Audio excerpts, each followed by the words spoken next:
Okay, live stream में audio video clear है? Please mention, comment करके बोलिएगा ऑडियो वीडियो क्लियर है. Will move forward done. याच्या कमेंट्स का नाही दिसत लाईव्ह स्ट्रीमच्या या चॅनलच्या? हां, काय म्हटलं? रिक्वेस्ट करावी लागते?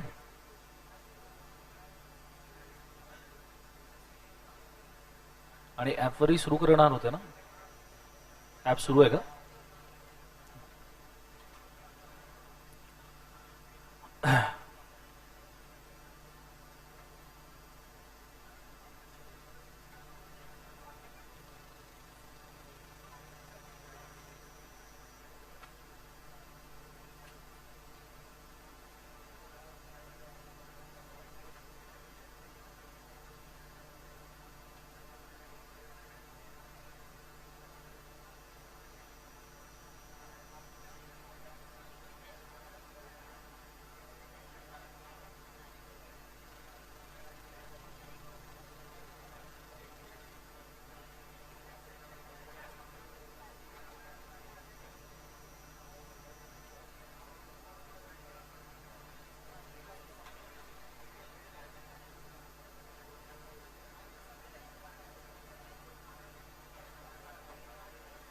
ओके, चलिए स्टार्ट करें गाइस.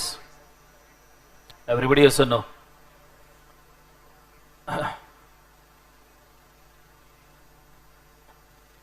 काय याच्यावर सुरू नव्हतं केलं का?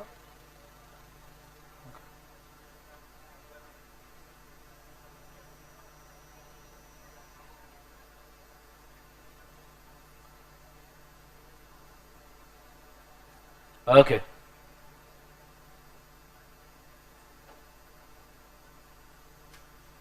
ऐप पर लाइव हो रहा है. एक बार ऐप की प्रोसेस शुरू कर दे लाइव स्ट्रीम में. मैं मेंशन कर दूं 2-4 दिन में we will shift towards the app और यूट्यूब के लेक्चर्स बंद हो जाएंगे. ठीक है, चलिए स्टार्ट करेंगे मित्रों. बोलो हाँ है ना? ओके, हर हर महादेव मित्रों.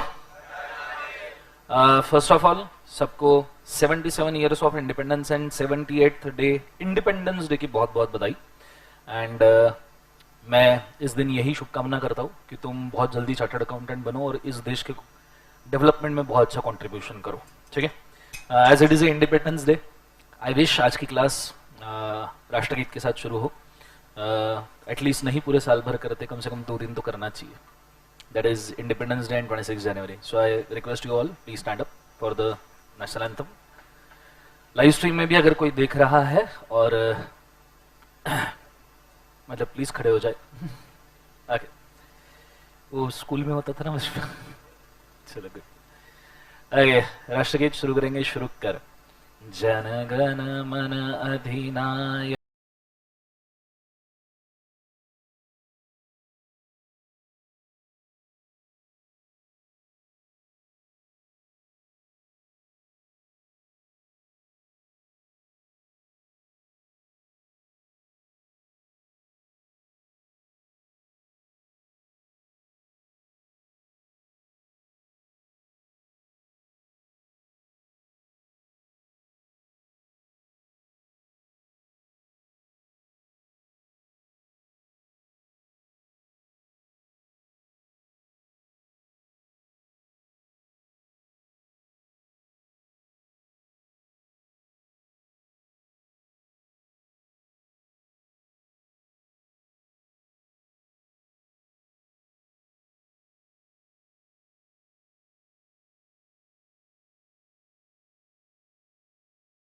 माता की, भारत माता की. Have a seat. Let's start.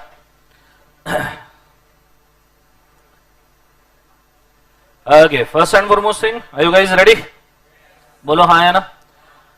अब सबसे पहली बात,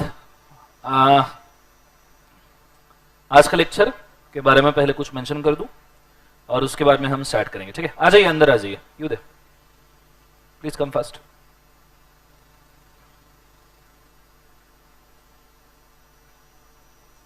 ओके, बैठ जाइए first.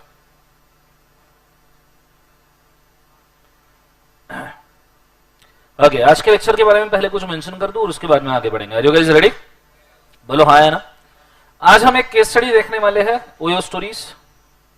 That is OYO rooms, और इसके बारे में आज हम जानेंगे। हालांकि आपको ओयो के स्टोरीज तो पता ही होंगे, not those, very sorry, but आज जो हम देखने वाले हैं, this is not only a case study for the purpose of knowledge, this is also can be an inspiration for all of you, as it involves a 17-year-old guy within a span of 3 to 5 years from his age of being 17 creates a multi-billion-dollar industry,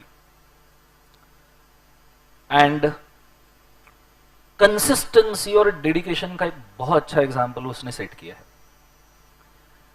OYO rooms को obviously famous for very non famous things, but please do understand, it is one of the leading hotel chains not only in India but in the world. After probably Marriott, Bonvoy and Blue Radissons, Taj Hotels, Indian hotel industry, Oyo ranks among all these 5 five-star hotel chains, and from budget comfortable rooms they are now shifting to the luxury hotels and properties also.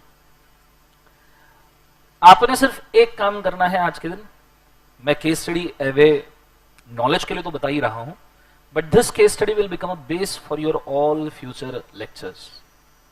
अगर आप आज की case study को अच्छे से ध्यान देते हो, आज का लेक्चर एंड तक के मेरे साथ रहते हो, तो हम कुछ ऐसा कर जाएंगे जिससे अगली जर्नी हमारी काफी आसान हो जाएगी। ठीक है, आपको सिर्फ ध्यान देना है। जिनको डिटेलिंग्स ज्यादा पसंद नहीं आते कंटेंट वाइज, उन्होंने ट्राई करना है खुद को जगाए रखे, और जिनको डिटेलिंग्स में इंटरेस्ट आता है वो तो वैसे ही जाग जाएंगे। Is it very clear? Yes और no? With every passing step for the OYO there will be something which you need to remember. कुछ चीजें मैंने हिंदी वर्ड्स के साथ अटैच करके इसमें रखी है। हमको उस हिंदी वर्ड से अटैच चीजों को throughout the case study याद रखना है। ठीक है, एंड में we will see what to do with that, but जो जो मैं आपको सिर्फ याद करने के लिए बोलूं वो चीजें कृपया याद रखने की कोशिश करना। Is it everybody? जोर से बोलो यस और नो। सो स्टार्ट करें केस स्टडी, बोलो यस और नो। चलिए शुरू करते हैं। फोकस कीजिएगा बोर्ड के ऊपर बहुत अच्छे तरीके से, ध्यान दीजिएगा कि एग्जैक्टली मैं क्या कह रहा हूं। आगे सबसे पहले OYO story. The word OYO actually derived from the short form or the slang for the term on your own. That means book a hotel on your own, have a luxury stay on your own, have a bed and breakfast model on your own, and you can leave the hotel on your own also. Now Oyo की अगर हम बात करें तो 2011 में there was a guy who was just 17-year-old, Ritesh Agarwal, and he got a fellowship, Thiel fellowship जिसको कहा जाता है, one of the very famous scholarships, जो रितेश अग्रवाल को मिली थी for the purpose of his intelligence and things, born to be an entrepreneur kind of person. And इस बंदे ने ये जो $1 लाख मिले, लेट्स सी अगर तुमको $1 लाख मिले, $1 lakh at that time was रफली अराउंड 60 लाख रुपीज।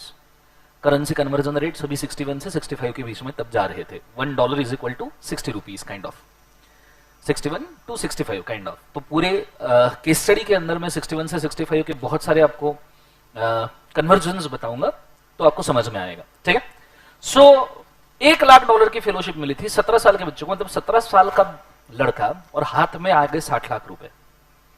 इमेजिन तुम 17-18 साल के हो, बोलो हाँ है ना, व्हाट इफ तुम्हारे हाथ में 60 लाख आ गए? सर शॉपिंग कर, लड़के होंगे सर बाइक लूंगा, कार लूंगा, है ना। What he did, he dropped out of college. बोले पैसा तो आ गया तो कॉलेज करके क्या करूं? So he dropped out of college and उसने एक कंपनी शुरू की named as Oravel Stays. OYO is just a brand, patent, original company का नाम है Oravel Stays. Is it very clear? OYO is just a brand name, कोई एक कैची ब्रांड बनना चाहिए, इसलिए we use the word OYO. Is it very clear? Yes और no? पर एक्चुअल कंपनी का नाम क्या था बोले एक बार से, Oravel Stays. Are you understanding what I am saying? Everybody yes और no? And this model, Oravel Stays का model is called as bed and breakfast model.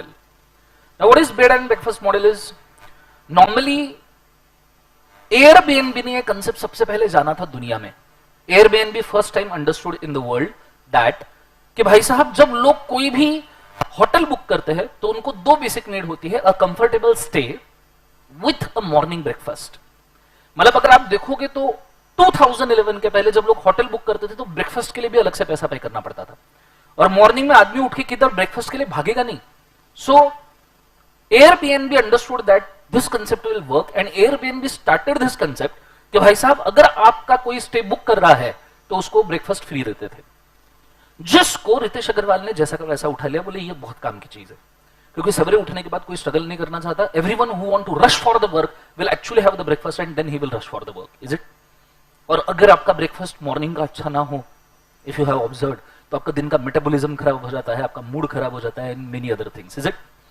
So he started with the Oravel stage, and when he started with the Oravel stays, which was inspired from the concept of Airbnb, as you know what is a Airbnb, तो इसने 3 साल सिर्फ bed and breakfast model के ऊपर, Airbnb के concept के ऊपर इसने 3 साल तक मेहनत की।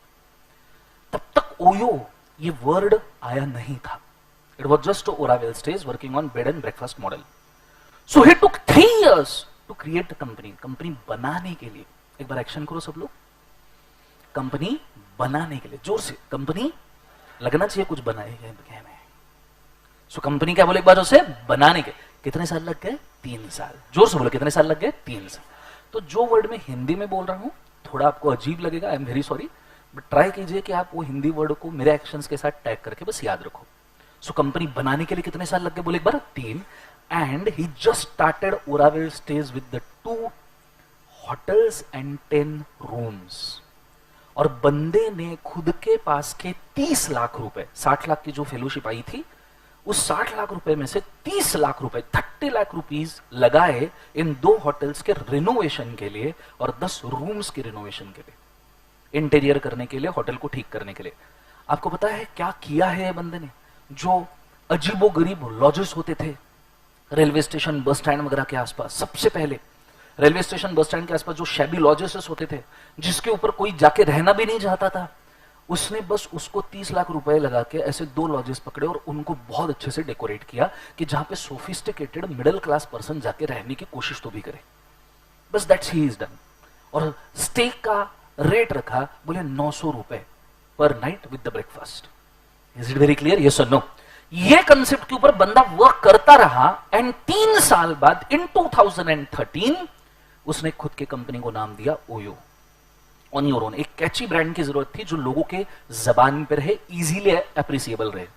नॉर्मली आपने देखना बड़े ब्रांड्स का एक बहुत अच्छा चीज होता है कि वो मेनली ऐसे नाम रखता है which are easy to understand. Zomato, OYO, you take Steve Jobs. Steve Jobs ने जब एप्पल का कंप्यूटर बना लिया था, एप्पल मैकेंटॉश कंप्यूटर्स, तब उसके पार्टनर ने उससे पूछा क्या रखे, बोले कंपनी का नाम। कुछ नहीं, बोले कुछ भी रख दे, फॉर एप्पल रख दे। तो उसने सच में एप्पल रख दिया।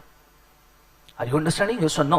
हालांकि फिर उन्होंने उसको डिराइव्ड स्टोरी में बहुत अलग अलग तरीके से बोला कि भाई साहब न्यूटन के सिर पे एप्पल गिरा था तो उन्होंने उसको एज अ थीम यूज किया, कुछ दिनों तक उसको एज अ लोगो यूज किया। उसके बाद में there was research scientist US में जिसने कंप्यूटर और एआई का इन्वेंशन किया था 1900 सदी के अंदर, 19th सेंचुरी के अंदर। उसको लोगों ने जहर देके मार दिया, तो उसके ट्रिब्यूट के अंदर उन्होंने एप्पल, और वो जहर एप्पल के थ्रू दिया था। तो वो जो एप्पल का एक बाइट लिया हुआ है, that bite was actually taken by that scientist, और वो मर गया तो उसके ट्रिब्यूट में उन्होंने फिर लोगो चेंज किया। So there are many stories behind Apple. Is it very clear? Yes or no? उसी प्रकार ये बंदे को एक कैची नेम चाहिए था, so he took Oyo. Simple as that. Is it very clear? Yes or no? और फिर जब इसने ओयो ब्रांड रखा और इसने कंसेप्ट पुट किया, now see please do understand, जब आप कोई स्टार्टअप क्रिएट करते हो और स्टार्टअप आप किसी के पास लेके जाते हो, किसी भी इन्वेस्टर के पास, तो फर्स्ट ऑफ ऑल सबसे पहली इन्वेस्टर आपको चीज पूछता है, what is proof of concept. This terminology is very important in a real world. Proof of concept. Proof of concept का मतलब है तू जो सोच रहा है, जो तेरा आइडिया है, वो एक्चुअली तूने खुद ने इंप्लीमेंट किया है करे, और अगर किया है तो उसके रिजल्ट कहां है financially, because no one will give you funding just on the basis of donation, he want to profit from the same. तो अब इसके पास 2 होटल और 10 रूम का प्रूफ ऑफ कंसेप्ट था। अब इसको एक्सपांड करना था, तो इसके पास पैसा नहीं था। 1 लाख की जो फेलोशिप आई थी, 30 लाख खुद लगा दिए, चलो 30 लाख और एडमिनिस्ट्रेशन में लग गए होंगे। 30 लाख का कैपिटल लगाया, 30 लाख एडमिनिस्ट्रेशन में लग गए। बंदे ने पैसा लगाया है, प्रूफ ऑफ कंसेप्ट रेडी है। फिर ओयो के साथ एक बहुत अच्छी चीज हुई, 2 सबसे बड़े इन्वेस्टर्स ओयो के अंदर आए 2013 में। एक का नाम है लाइट स्पीड, दूसरा का नाम है डीएसजी। आप कभी गूगल करके देखना Lightspeed investment, DSG investment, you will understand these are the investment funding agencies. Basically ये वो कंपनीज है जिनको angel investor, venture funding, seed funders इन नाम से जाना जाता है। मैं आपको फ्रैंकली बोलूं, आपने शार्क टैंक देखा है? बोलो हाँ ना? Everybody watch the shark tank? बोलो यस और no? Shark tank is nothing but a peanuts in actual criterias of this industry. It's nothing but peanuts. वो मैक्सिमम कितना इन्वेस्ट करते? 5 करोड़, 10 करोड़, मैक्सिमम इन्वेस्टमेंट 50 करोड़। इनके इन्वेस्टमेंट पागल जैसे होते हैं, पागल जैसे। This was first round of funding for OYO. First round funding के भी अलग अलग राउंड होते हैं। This is the first round of funding for OYO on the basis of basic proof of concept, 2 hotels and 10 rooms। Is it? जोर से बोलो yes और नो? तो लाइट स्पीड और डीएसजी ने मिलके, लाइट स्पीड डीएसजी 2 लोग, बोलो हाँ है ना? तीसरा खुद रितेश अग्रवाल। सो 2-3, क्या याद रखना है? बोले एक बार 2-3। सो रितेश अग्रवाल ने कितने इन्वेस्टर को बुलाया? 2। और वो खुद तीसरा कौन सा था? बोले एक बार तीसरा। सो बुलाना, एक बार एक्शन करो, क्या करना है? बुलाना। कितने लोग? 2 लोग और रितेश अग्रवाल तीसरा। सो 2-3। Is it very clear? और इन्होंने ओयो में वो 2 होटल और 10 रूम्स के बेसिस पे कितना पैसा डाला? They put 4 crore rupees in the OYO on the basis of proof of concept, light speed and DSG. 4 crore. और रितेश अग्रवाल ने खुद के लगाए हुए 30 लाख। खुद के लगाए हुए कितना? बोले एक बार 30 लाख। तो अभी तक के बिजनेस में कितना कैपिटल लग गया है? लगाया, लगाना, कितना कैपिटल लगाया गया है? 4 करोड़ 30 लाख। बोलो हाँ है ना? सो 4.3 करोड़ का कैपिटल अभी तक के बिजनेस में पुट किया गया है। Is it very clear? सबको समझ में आ रहा है? बच्चों बोलो हाँ या ना? एक बार ये टाइमलाइन मुझे पूरी बताइए प्लीज। सबसे पहले क्या हुआ? कंपनी का नाम क्या बनाया था? सब जन बोलो, Oravel states. Is it very clear? Oravel states से ओयो बनने में, बनाना, एक्शन एक्शन, बनाना, कितने साल लग गए? 3। Is it very clear? फिर उसके बाद में ओयो बनने के बाद क्या किया गया? बुलाया गया, एक्शन एक्शन, बुलाया। कितने लोगों को बुलाया? 2 इन्वेस्टर और तीसरा कौन? रितेश अग्रवाल। उसने भी तो कैपिटल लगाया ना भाई। और इन्होंने कितना कैपिटल लगाया? लगाना, कितना कैपिटल लगाया? 4 करोड़ इन्वेस्टर्स ने, 30 लाख रितेश अग्रवाल ने, 4.3 करोड़ लगाया। एक बार सब जन बोलो 4.3 करोड़ लगाया। एक बार वापस से रिपीट करते हैं। बनाना 3 साल, बुलाना 2-3 लोग। Is it very clear? लगाना 4.3 crore. Is it very clear? जोर से बोलो यस और नो? फिर ओयो ने बाजी मार ली, क्योंकि बंदा डेडिकेटेड था, काम अच्छे से करता था। आपको क्या लगता है Ritesh Agarwal would have been a very smart guy? Is it और नॉट? थेल फेलोशिप मिला, स्मार्ट तो होना ही चाहिए। But do you know what more quality है? कंसिस्टेंसी। आपने देखना, एक चीज आपने नोटिस करना, मतलब मेरे को पर्सनली बंदे के बारे में ज्यादा पसंद आती है, दूसरे लोग स्टार्टअप बनाते नहीं ना, चिल्लाना ज्यादा शुरू करते हैं। थोड़ा सा भी सक्सेसफुल हो गया ना, ये कर दिया, वो कर दिया, फलना ढकना एक्सेट्रा। बराबर है? Have you ever heard Ritesh Agarwal का कोई भी यूजलेस स्टेटमेंट? मार्केट में कोई भी मार्केटिंग गिमिक करने का कोई भी तरीका? नथिंग। साइलेंटली बिजनेस रन कर रहा है, साइलेंटली। उसकी सबसे अच्छी क्वालिटी है बिना नजर में आए कंसिस्टेंट बिजनेस एफर्ट्स डालते रहना, कंसिस्टेंट बिजनेस एफर्ट डालते रहना साइलेंटली, एंड उसका बिजनेस ही हवा कर जाएगा। इट्स नॉट ऑलवेज रिक्वायर्ड तुम हवा करते करते चीजों को करो, इट इज रिक्वायर्ड दैट तुम चीजों में ही हवा करो तो चीजें अपने आप हवा कर दे। और वो असर दिखा। ओयो 2014 मार्च 2011 में बना, वहां से लेके 4थे साल में है हम अभी। 4.5 करोड़ के आसपास पैसा रेज कर चुका है। 2 होटल 10 रूम्स के साथ शुरू किया था, which in 2014 lead to 11 hotels and 104 room. 4.5 crore के इन्वेस्टमेंट को एब्सोल्यूट लेवल पे किस तरीके से ऑप्टिमाइज करना, इसका बेस्ट एग्जांपल है। खुद ने 30 लाख लगाए 2 होटल्स के ऊपर, जब 4 करोड़ हाथ में आया स्ट्रेट अवे 11 होटल्स। आप सोचो प्रोपोर्शन ऑफ इन्वेस्टमेंट एग्जैक्टली सटीक जा रहा है। 30 लाख में कितने होटल? 2। 4 करोड़ में रफली कितने क्रिएट किए? 11। Are you understanding? Is it very clear? अब ऑब्वियसली एम्प्लॉइज वगैरह एडमिनिस्ट्रेशन के लिए पैसा लगेगा, वो तो लग ही रहा था। Down the line 2015 immediately scale of growth देखो, सिर्फ 4.5 करोड़ रुपीस के बेसिस पे क्या हो रहा है, सिर्फ 4.5 करोड़ रुपीस के बेसिस पे लाइट स्पीड और डीएसजी इन्होंने किया ना, उनके तो वारे न्यारे हो गए। 2 होटल और 10 रूम पे इन्वेस्ट किया था, it lead to 85 hotels and 1500 rooms. आप सोचो 11 होटल से 85 hotel and 1500 rooms within a span of 1 year. और ये वो समय था जब इंडिया में लोग ओयो को जानना शुरू कर दिए थे, क्योंकि अब ये हर वो सिटी में दिखना शुरू हो गया था जहां पे लोगों को इसका नाम भी नहीं पता था।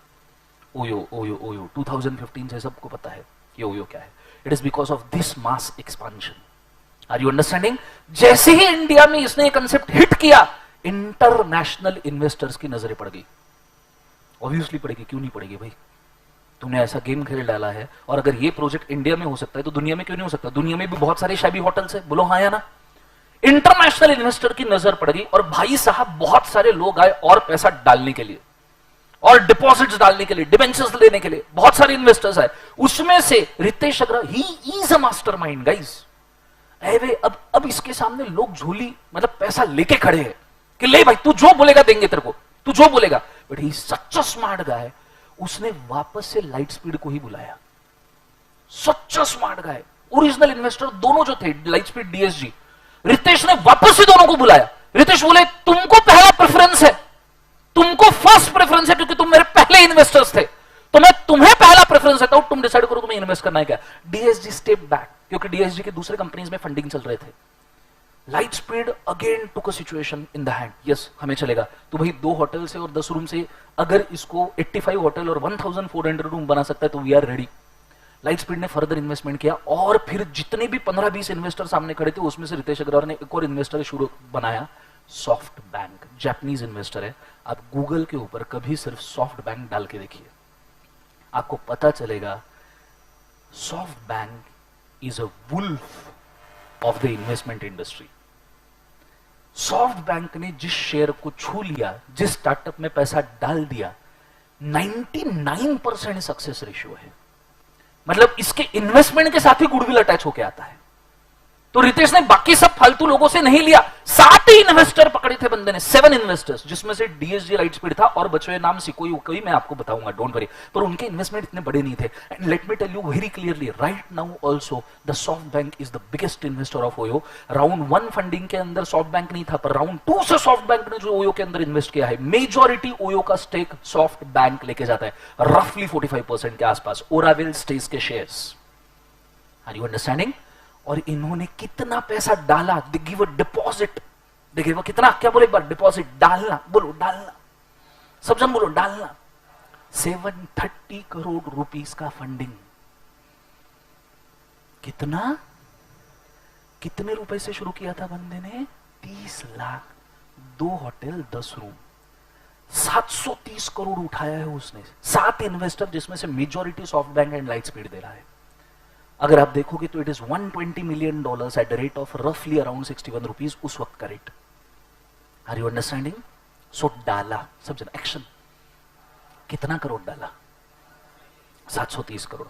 एक बार सभी एक्शन कर लो, ठीक है? थोड़ा अजीब लगेगा, इट्स ओके, करो, मैं बोल रहा हूं, भरोसा करो। रेडी? आप बोलोगे जोर से, कितने साल लग गए? दूसरा, कितनों को बुलाया? रितेश अग्रवाल। लगाना, कितना लगाया? 4.3 करोड़। बोलो हाँ या ना? अभी क्या किया जा रहा है? कितना डाला और इन्वेस्टर्स ने? 730 करोड़। बोलो हाँ या ना? भाई साहब, अब ये कंपनी को लग गए जेट। अभी तक ये गाड़ी के ऊपर दौड़ रही थी, अब इसको जेट रॉकेट्स लग गए हैं। 7 इन्वेस्टर आए थे, 7। ये जो 730 करोड़ है ना, ये रेस किए गए 7 इन्वेस्टर। 2 मैंने आपको मेन बोले, मैं आपको 7 इन्वेस्टर के वापस नाम बोल दूं। Lightspeed, SoftBank, Grab, Sequoia, DSG, peak and Ritesh Agarwal खुद। 7 लोगों ने साथ में मिलकर कंपनी को चार्ज किया। क्या बोलना है? 7 लोगों ने साथ में मिलकर कंपनी को क्या किया? चार्ज किया। Is it very clear? एक बार वापस से एक्शन कर लो। क्या है सबसे पहला? बनाना। सब जन बोलो क्या है? बना। कितने साल लग गए? 3। Please get involve in the action. क्यों? मैं इसके पीछे भी रीजन बोलता हूं। आप आपके पिछले 17 साल में से कोई भी मेमोरीज उठा के देख लीजिए। द बेस्ट विल बी दो जहां पे आपके मैक्सिमम सेंसेस इन्वॉल्व है, मैक्सिमम सेंसेस जहां इन्वॉल्व है, those will be your best memory. भले ही वो बेस्ट मतलब I am not speaking in terms of happiness, I am speaking in terms of memorisation. सभी सेंसेस इन्वॉल्व करके रो भी रहे हो तो बहुत अच्छी मेमोरी है, और सभी सेंसेस इन्वॉल्व करके हंस भी रहे हो तो भी बहुत अच्छी, परफॉर्म भी कर रहे हो बहुत अच्छी मेमोरी है। Are you understanding? So try to involve your maximum senses, the more senses will be involve the better memory will be created. Is it very clear? So do the action. ये हरकतें मैं अभी नहीं करवा रहा हूं, ठीक है? Let's go 1 2 3। क्या है? बनाना, कितने साल लग गए? 3। दूसरा, बुलाना, कितने लोगों को बुलाया? 2। रितेश अग्रवाल। तीसरा, कितना कैपिटल लगाया? 4.3 crore. Is it very clear? फिर दूसरे इन्वेस्टर आए, कितना डाला मेजर इन्वेस्टर ने? डालना, क्या डालना, कितना डाला? 730 करोड़। कितने इन्वेस्टर्स आए थे? 7 इन्वेस्टर्स। 7 इन्वेस्टर्स ने साथ में मिलके ओयो को क्या कर दिया? चार्ज। अब रॉकेट लग गए, बोलो यस और नो? भाई साहब, बंदा उड़ गया, ठीक है? ओयो ओरावेल स्टेज उड़ गया। अभी तक ये सिर्फ इंडिया में था, अभी जापानीज इन्वेस्टर भी आया है। अब इसके बाद में राउंड 3 ऑफ फंडिंग के ऊपर पहुंचा बंदा। काय के ऊपर पहुंचा? बोले एक बार, राउंड 3 ऑफ फंडिंग। कोविड के जस्ट पहले 3rd राउंड ऑफ फंडिंग, और उसके अंदर इसके सामने और भी इन्वेस्टर्स खड़े थे। As I said, the person is mastermind. इसने सभी इन्वेस्टर को बाजू में किया और सिर्फ एक को पकड़ा, the 8th investor, RA hospitality solutions.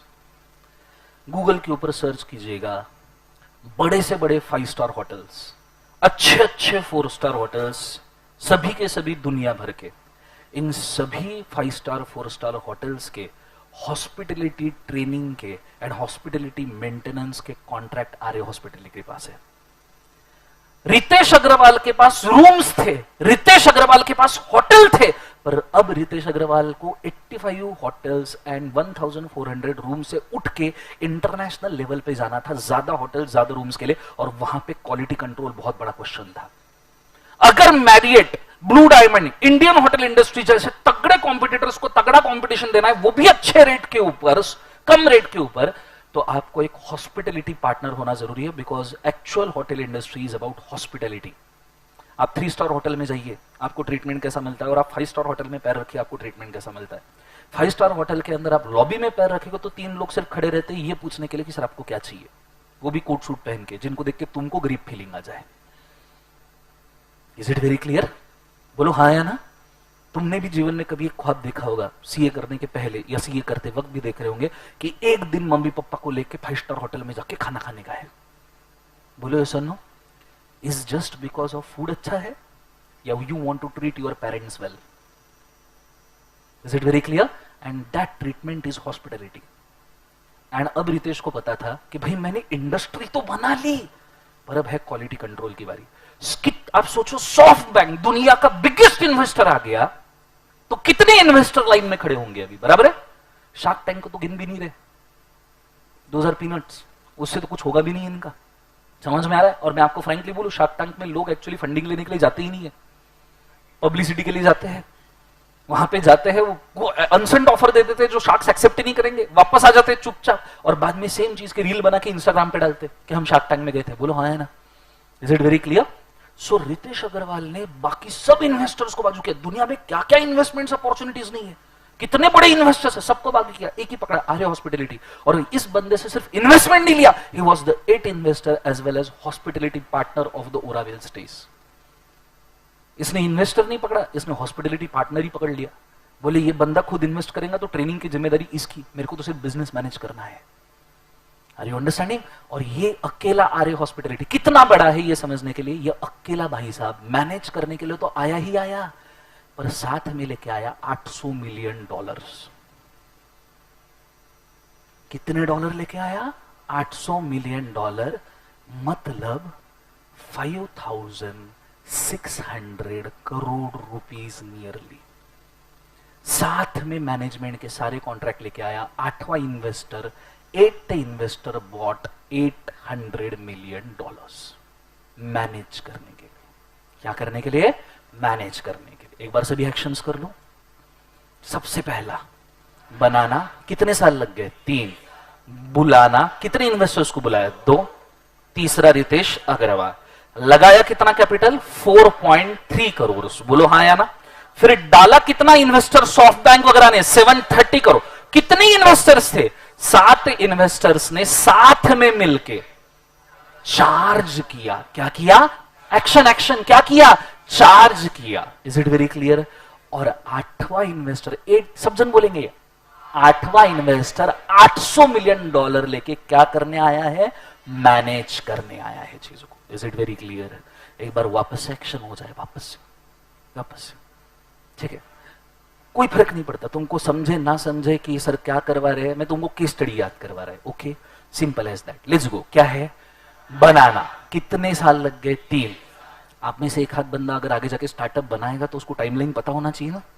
बोलो हाँ है ना? सो क्या बोलो एक बार? बनाना। कितने साल लग गए? 3। बुलाया कितने लोगों को? 2। तीसरा रितेश अग्रवाल। लगाया कितना?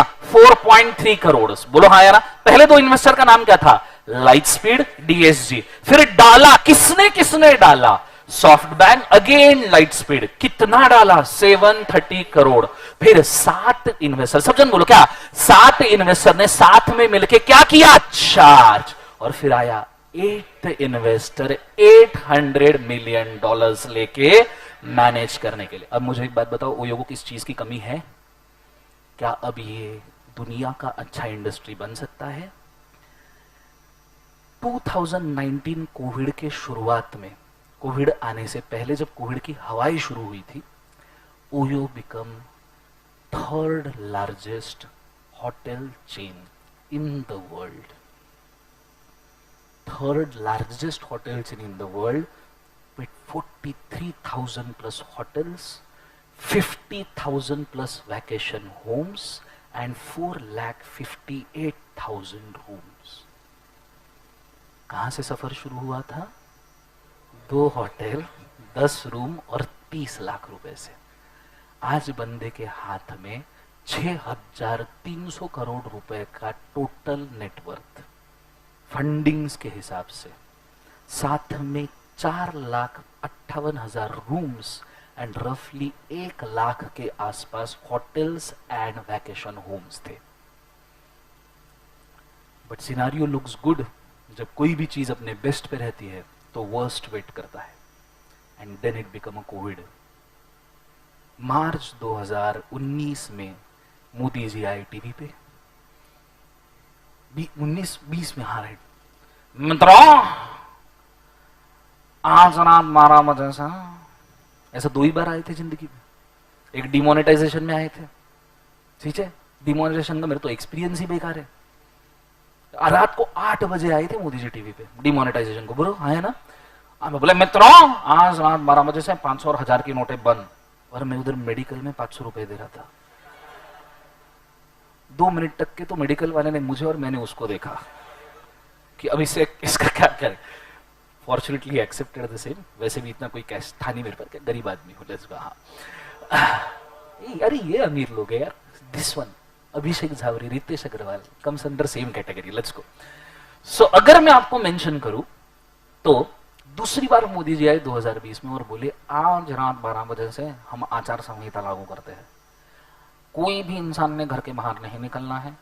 आप घर के अंदर टीवी देखो, फ्रिज देखो, और शाम को 6 बजे ताली बजाते हुए बालकनी में आ जाओ। ज्यादा मन हो लोगों को भी बजा सकते हो। लोगों ने क्या नहीं बजाया उस दिन? अरे गरबा खेल रहे थे रास्ते पे कोविड में, भर कोविड में। अच्छा, ताली अलग बात, लोग डिश एंटीना बजा रहे थे। Dish antenna. एनीवेज, पर that was a gag. Actually आपको शायद नहीं पता, the covid hit worst to hospitality industry and OYO was the 3rd largest hotel chain in the world. जितना जो बड़ा होता है उतने ही जोर से गिरता है। कोविड इतना भयंकर हिट किया, रितेश अग्रवाल ने 6,300 करोड़ के आसपास पैसा रेज किया, जिसमें से 1,230 करोड़ का कैपिटल था। 1,230 करोड़ का कैपिटल था। बचा हुआ बोरोइंग्स वगैरह के तौर पे आया था। चलो बोरोइंग्स के ऊपर इंटरेस्ट पेमेंट वगैरह तो चला था। जो डाला था that was a deposit also. बोलो आया ना? ये बंदे ने आफ्टर कोविड 2020 में 1,230 करोड़ के कैपिटल के ऊपर डिविडेंड बांटने की कोशिश की कि इनको कुछ रिटर्न्स जाए। बांट ही नहीं सका बिकॉज 2020 में reported net loss was 12,800 crore.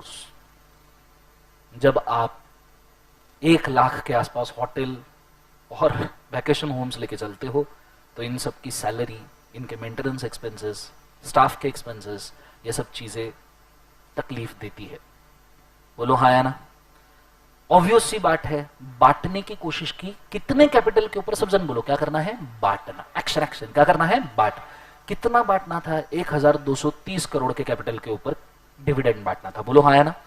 पर अकाउंट क्लोज जो किए, अकाउंट सब जन अकाउंट क्लोज जो किए, उसमें लॉस कितना आया? 12,800 करोड़ रुपए। Is it very clear? और ये लॉस ओयो का लास्ट ईयर के प्रॉफिट के -139% था ऑडिटेड फाइनेंशियल स्टेटमेंट में। मतलब चेक करने के बाद जो लॉस आया, क्या करने के बाद? Action action action. क्या करने के बाद? चेक करने के बाद जो लॉस आया वो था -139%। Now this was the test of tough times. एक बार पहले अपन एक्शन कर लेते हैं सब, ठीक है? ये फिगर्स देख लो वापस से एक बार। क्या करना है? बांटना। कितने कैपिटल के ऊपर बांटना है? सब एक्शन करेंगे। कितने कैपिटल के ऊपर बांटना है? 1230 करोड़। क्लियर है कंसेप्ट?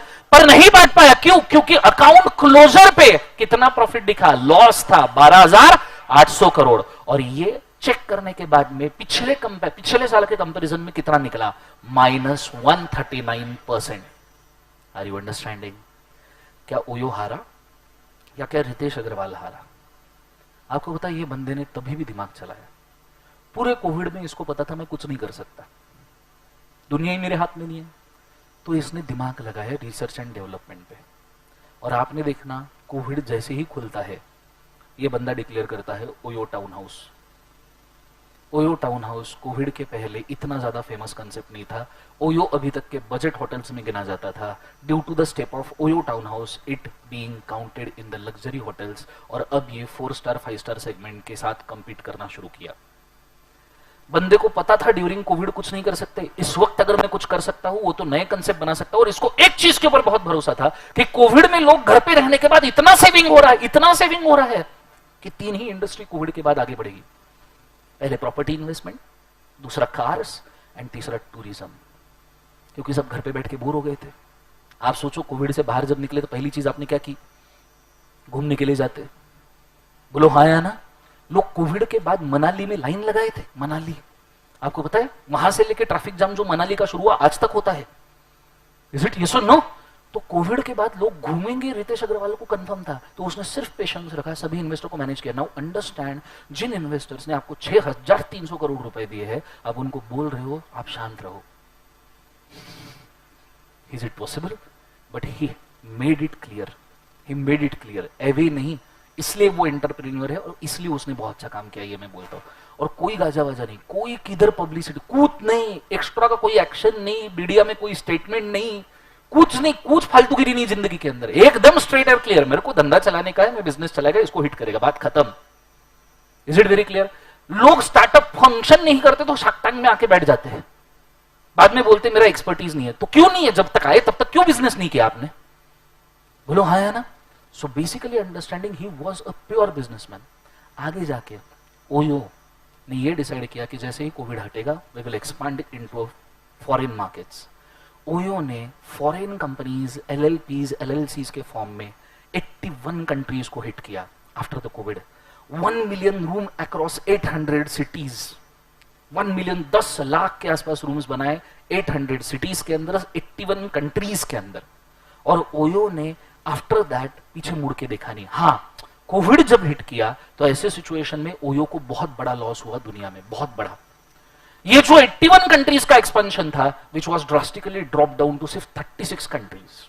कितने कंट्रीज बोले एक बार उसे? 36 कंट्रीज। मुझे एक बात बताओ वापस से, कितने कंट्रीज में एक्सपेंशन किया था एलएलपी एलएलसी के फॉर्म में? 81। अब इंडिया में कॉर्पोरेट स्ट्रक्चर चलता है पर बाहर चलाने के लिए आपको एलएलपी कभी भी बेटर है।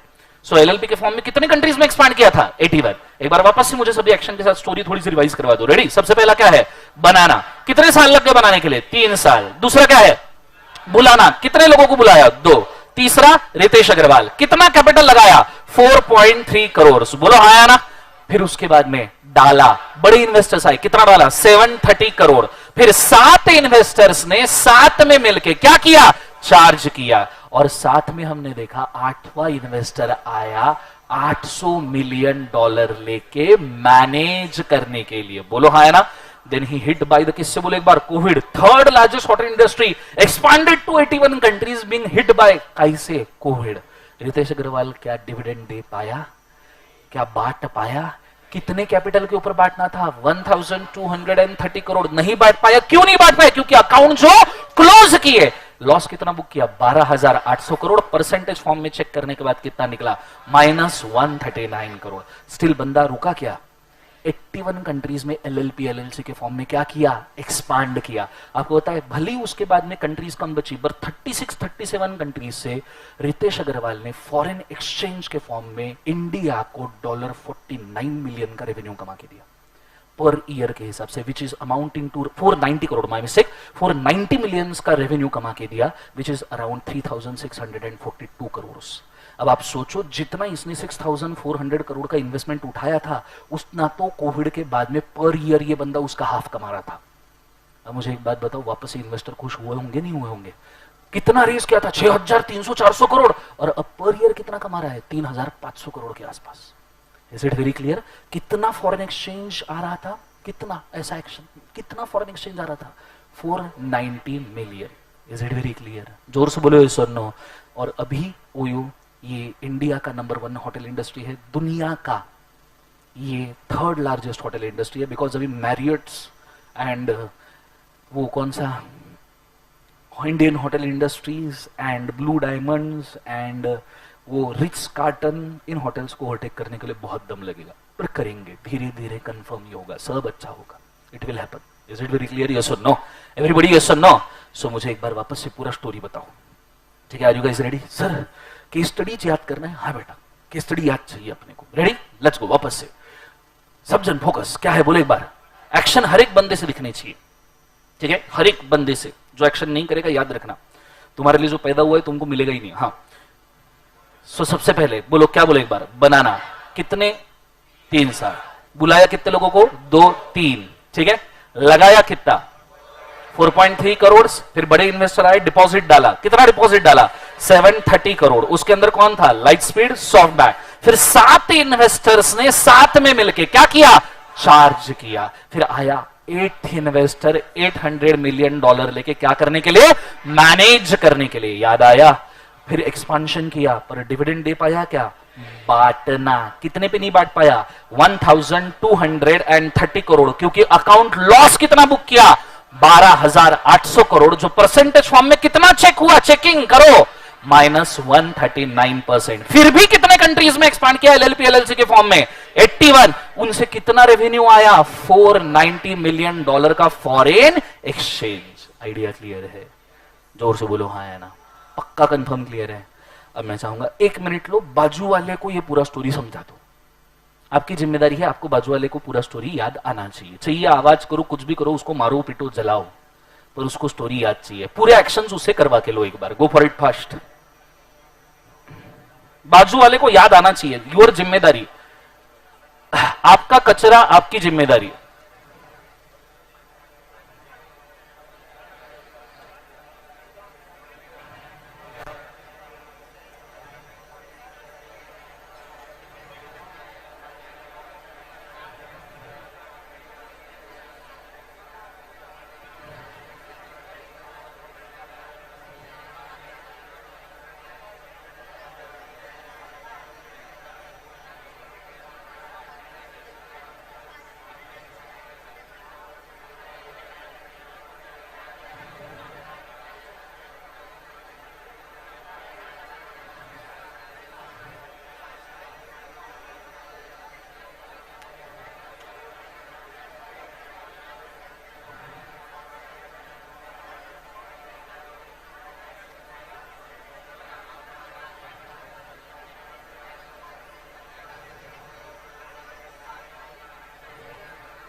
याद करवा दो।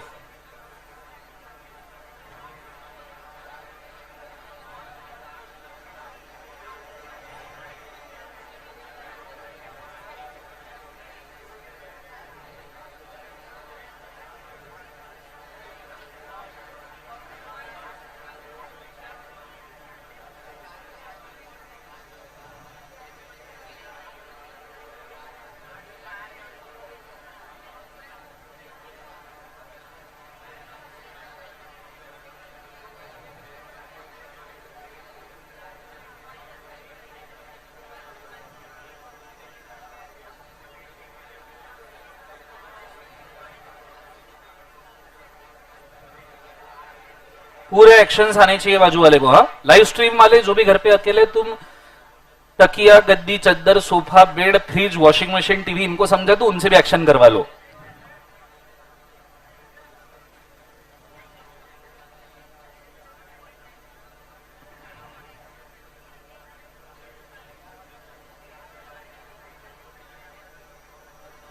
कोई सोएगा नहीं। I need you to remember everything. 2-4 बार पूरा का पूरा प्रोसेस कर लो।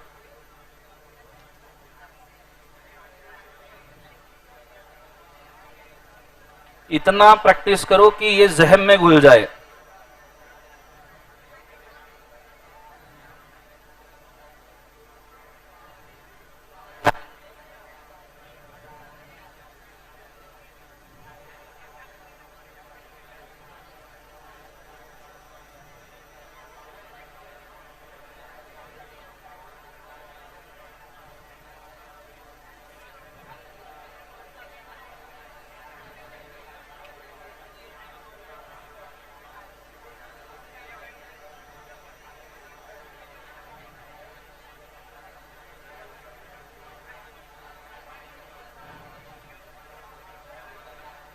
चलो, एक्शंस हो गए सबको याद?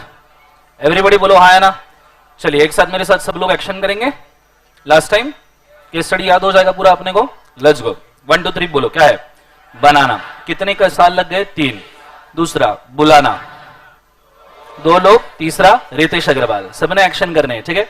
जो लेट आया, स्टार्टिंग का मिस हुआ है, दूसरों का देख के थोड़ा सीख लो, बहुत काम में आएगा। तीसरा लगाना। कितना लगाया? 4.3 करोड़। क्या लगाया? कैपिटल। बुलाया कैसे था? प्रोस्पेक्टस से। यस और नो? उसके बाद में डाला। क्या डाला? डिपॉजिट। जोर से बोलो। क्या डाला? डिपॉजिट। कितना? 730 करोड़। फिर कितने इन्वेस्टर्स? 7 इन्वेस्टर्स ने साथ में मिलकर चार्ज किया। चार्जेस बोलो हाँ या ना। फिर आया 8th इन्वेस्टर, $800 मिलियन लेके उसने क्या किया? मैनेज किया। फिर एक्सपेंशन किया, 3rd लार्जेस्ट इंडस्ट्री बना। पर कोविड हिट हुआ तो प्रॉफिट बांट पाया गया? बांटना। कितना बांटना था? कितने कैपिटल पे? 1230 करोड़। बोलो हाँ या ना। नहीं बांट पाया क्योंकि अकाउंट क्लोजर पे लॉस कितना था? 12,800 करोड़। और चेक करने पे परसेंटेज कितना निकला? -139%। बोलो हाँ या ना। फिर भी एलएलपी एलएलसी के फॉर्म में कितने कंट्रीज में एक्सपांड किया था? 81, जिससे नेट रेवेन्यू फॉरेन एक्सचेंज कितना आ रहा था? $490 million. Is it very clear? Okay, board के ऊपर ध्यान दीजिएगा सिर्फ। अब मेरे को अगले 5 मिनट किसी का किधर भी ध्यान नहीं चाहिए, ऑन स्ट्रिक्ट वार्निंग, अदरवाइज तुम गए, मैं कुछ नहीं कर पाऊंगा। सिर्फ बोर्ड पे ध्यान। मुझे तो पहला वर्ड क्या था? कहना है से बनाना मतलब कंपनी का फॉर्मेशन, इनकॉर्पोरेशन। कितने लोगों ने बनाया था? सॉरी, कितने साल बना था? 3 साल। बोलो हाँ या ना। फिर बुलाना मतलब प्रोस्पेक्टस देके बुलाया था। कितने लोगों को बुलाया? 2। और तीसरा कौन? रितेश अग्रवाल। कितना कैपिटल लगाया? सब जन बोलो, कितना कैपिटल लगाया? 4.3 करोड़। Can I right 43? कितना बाद में सॉफ्ट बैंक और लाइट स्पीड में डाला? 730 crore. 730 crore. Can I right 73? बोलो हाँ या ना। फिर चार्ज किया। कितने इन्वेस्टर्स ने चार्ज किया? 7 इन्वेस्टर्स ने साथ में मिलकर चार्ज किया। बोलो हाँ या ना। फिर आया 8th इन्वेस्टर। क्या करने के लिए? मैनेजमेंट एडमिनिस्ट्रेशन के लिए। कितने मिलियन डॉलर्स लेके आया? $8 मिलियन। फिर बांटना चाहा डिविडेंड पर कोविड हिट किया। कितने कैपिटल पे बांटना चाहा? 1230 करोड़। बोलो हाँ या ना। और अकाउंट क्लोजर पे कितना लॉस बुक किया? 12,800 करोड़। क्लियर है कंसेप्ट? यस और नो? लेकिन रेवेन्यू माइनस कितना निकला? 139 करोड़। फिर भी कितने एलएलपीस, कितने कंट्रीज में एलएल के फॉर्म में एक्सपांड किया? 81, जिसमें फॉरेन एक्सचेंज कितना आया? 49। अब ये मैंने लिखा है, मुझे एक बात बताओ, नीचे अगर 23 स्टार्टिंग का सेक्शन है तो पहले चैप्टर का एंडिंग का सेक्शन 22 आएगा। अगर नीचे 43 लिखा है तो इस चैप्टर का एंडिंग सेक्शन 42 आएगा। अगर ये 73 लिखा है तो इसका एंडिंग सेक्शन 72 आएगा। ये 77 लिखा है तो इसका सेक्शन 76 आएगा। ये 88 लिखा है तो इसका सेक्शन 87 आएगा। ये 123 लिखा है तो इसका सेक्शन 122 आएगा। ये 128 लिखा है तो इसका सेक्शन 127 आएगा। ये 139 लिखा है तो इसका सेक्शन कितना? 138 148 आएगा और तुम्हारा आखिरी सेक्शन जो तुम्हें इंटर पे एप्लीकेबल है वो है 148। 87 सेक्शंस एलएलपी में है, 49 सेक्शंस फेमा में है। ये है आपका सिलेबस। समझ में आया? Is it very clear? तो सिर्फ हम ओयो स्टोरी नहीं पढ़ रहे थे, हम सिलेबस के स्टार्टिंग एंडिंग सेक्शन याद कर रहे थे। तो आप चाहो ना चाहो तुम्हारे दिमाग में सिलेबस छप चुका है। Is it very clear? समझ में आया? इसलिए हिंदी के वर्ड्स को पकड़ने की जरूरत थी, just to remember the chapters. मैंने आपको एक चीज बोली थी, आपको सेक्शंस याद चाहिए, बोलो हाँ है ना? उसका आधा काम खत्म हो चुका है। ठीक है? ये आपके दिमाग में अगर घर कर गया आज, तो 148 सेक्शंस या जितने भी है उसको तुम्हारे दिमाग में बिठाने की जिम्मेदारी मेरी है। Is it very clear? अब जिन्होंने इसको मिस किया थोड़ा भी, वो अब थोड़े सीरियस हो जाओ, वापस से एक बार एक्शन करो। Are you guys ready? चलो स्टार्ट करते हैं। सबसे पहला क्या है बोले एक बार? बन। कितने साल लग गए? एकदम सीरियस हो गए सब लोग पहले। ओके, सो बनाना कितने साल लग गए? 3।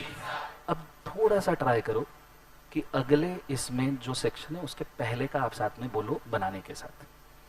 ठीक है? जैसे अब बुलाना में कितने लोगों को बुलाया था? 2-3। तो उसके पहले का सेक्शन क्या आएगा? 22। तो आपने बोलने की कोशिश करनी। नहीं आया चलेगा, पहली बार है, ये भी कौन करता है। Is it very clear? Let's go. सबसे पहले क्या है? बनाना। कितने साल लग गए? 3। 3 से लेके 22। Is it very clear? बोलो हाँ है ना? और मैं आपको एक और टिप दूं, अगले 3 चैप्टर तक के एंडिंग वाला जो यूनिट नंबर का सेक्शन है वो 2 ही रहने वाला है, बिकॉज बनाने वाला 3, 23, 43, 73 है। Is it very clear? थोड़ा दिमाग लगाना पड़ेगा। अभी मैं जो बोल रहा हूं उनके साथ थोड़ा रिलेट करना पड़ेगा। एकदम क्लिक नहीं होगा, आई नो, बट आज सब हो जाएगा। सो एक बार वापस से क्या बोले एक बार? बनाना 3 से लेके 22। बुलाया कितने लोगों को? 2-3। कैपिटल कितना लगाया था? 43। तो इधर क्या आएगा? 42। लगाया कैपिटल कितना? 43। डाला कितना था? 730। 73 के पहले क्या आएगा? 72। तो ये क्या हो गया? 43 से लेके 72। अब समझ में आ रहा है मैं क्या कर रहा हूं? लाइव स्ट्रीम में भी समझ में आ रहा है क्या? पकड़े रहना है सिर्फ। ठीक है? फिर डाला कितना? 73। 7 लोगों ने साथ में मिलके, तो 77 था, 77 के पहले क्या आएगा? 76। तो ये क्या हो गया? डिपॉजिट। डिपॉजिट डालना 73 से लेके 76। Is it very clear? 7 लोगों ने मिलके साथ में चार्ज किया। स्टार्टिंग सेक्शन क्या हुआ? 77, पर 8वां इन्वेस्टर आया 800 लेके 88, तो उसके पहले का सेक्शन 87। तो डिपॉजिट कहां से कहां तक आया? 77, सॉरी चार्जेस कहां से कहां तक आया? 77 से लेके 87। Is it very clear? फिर 8 लोगों ने मिलके 800 मिलियन डाले 88, पर बांट नहीं पाया 123। 123 के एक पहले 122, तो मैनेजमेंट का क्या सेक्शन? 88 से लेके 122। समझ में आ रहा है? जोर से बोलो ये सुनो। फिर नेक्स्ट वाला बांटना चाहा 123, पर अकाउंट कितने क्लोज लॉस पे क्लोज हुआ? 12,800। तो 123 से, बहुत बढ़िया, अब समझे तुम। अकाउंट्स क्लोज हुआ 12,800, 128, बट रेवेन्यू कितना रिकॉग्नाइज किया? -139। उसके पहले 1, सो 128 से 138 अकाउंट्स क्लोजर। एंड चेक किया मतलब ऑडिट किया 139 से। तुम्हारे कितने सेक्शन है? 148। 470 सेक्शन में से 148 पढ़ने हैं, तो क्या आया? 148। एलएलपी कितने फॉर्म में एक्सपांड किया था? 81 कंट्रीज। रेवेन्यू कितना आया था? $490 मिलियन। ये आपके सिलेबस का मेजॉरिटी एरिया हो गया। जो और है 1-2 वाला वो मैं ऐड कर दूं, जैसे प्रिलिमिनरी तो तुमको पता है। अभी तीसरे सेक्शन से दूसरा चैप्टर, तो प्रिलिमिनरी में क्या होगा? सेक्शन 1 एंड सेक्शन 2, जो डेफिनेशन हमने पढ़ ली है। आधे बाकी है, आई नो, 60% हुए हैं, 40% हो जाएंगे, वो इन्हीं चैप्टर्स में होने वाले हैं। Is it very clear? Yes और नो? नेक्स्ट वाला एक चैप्टर है फॉरेन कंपनी, जो इसमें नहीं आया। ठीक है? क्योंकि उसका रेंज ही बहुत अलग था, स्टोरी में फिट करना बहुत मुश्किल था, which is from 379 to 393। Companies act का ही है 379। सब जन बोलो क्या बोलना है? 379 से लेके 393। Is it very clear? इसके बाद में इंटरप्रिटेशन ऑफ स्टैट्यूट में कोई सेक्शन नहीं है और जीसीए के सेक्शन कुछ काम के नहीं है। Is it very clear? इतनी ही सेक्शन की रेंजेस आपको याद रखनी है। यह है आपका सिलेबस, ठीक है। साथ में मैं दूसरे चैप्टर चाहूं तो आप चाहो तो लिख दूं, यहां फॉरेन कंपनी पूरा लिख दूं, फॉरेन क्या लिख बाजू से कंपनी, ठीक है। इधर मैं लिखना चाहूंगा जीसीए जनरल क्लॉज है 1897, सेक्शन ज्यादा काम के नहीं है, जो जो काम के याद दिलवा दूंगा। And interpretation of statute, inter क्या लिख बाजू से इंटरप्रिटेशन ऑफ क्या लिख बाजू से statute. Is it very clear? बोलो हाँ है ना। इसके लिए कोई भी सेक्शन है क्या? नहीं। जीसीए के हम कौन से सेक्शन करने वाले हैं? सिलेक्टेड। कौन से सेक्शन बोले एक बार? Select. Is it very clear? ये है आपका टोटल सिलेबस, इसको आपको याद रखना है। आप रेंजेस याद रखो, आपका काम हो जाएगा, ठीक है। सबको समझ में आया है? जोर से बोलो ये सुनो। एक काम करना है, छोटा hold hold hold hold, chill relax, book बंद करो सब जन, कंपलसरी बुक बंद, निकालीज नहीं का, बहुत बढ़िया। ये मैं तुम्हें डायरेक्ट कॉपी करने के लिए दे सकता हूं, पर ना उससे तुम्हारा भला होगा, और मुझे जो करना है तुम्हारे साथ अगले 70 लेक्चर में हो नहीं पाएगा, 70-80 लेक्चर में। तो हम इसको लिखेंगे जरूर, पर याद करके। मैं आपको याद करने के लिए समय दूंगा। अभी तुम्हें 10 मिनट चाहिए, 15 मिनट चाहिए, आज का पूरा लेक्चर चाहिए, मेरे को कोई लेना देना नहीं, ठीक है। पूरा चाहिए मेरे को मालूम है, नालायक लोग, पूरा नहीं लेना। सो आपको पूरा समय चाहिए, लीजिए। आपकी सिर्फ एक जिम्मेदारी है, पूछो क्या? गेस, क्या जिम्मेदारी है?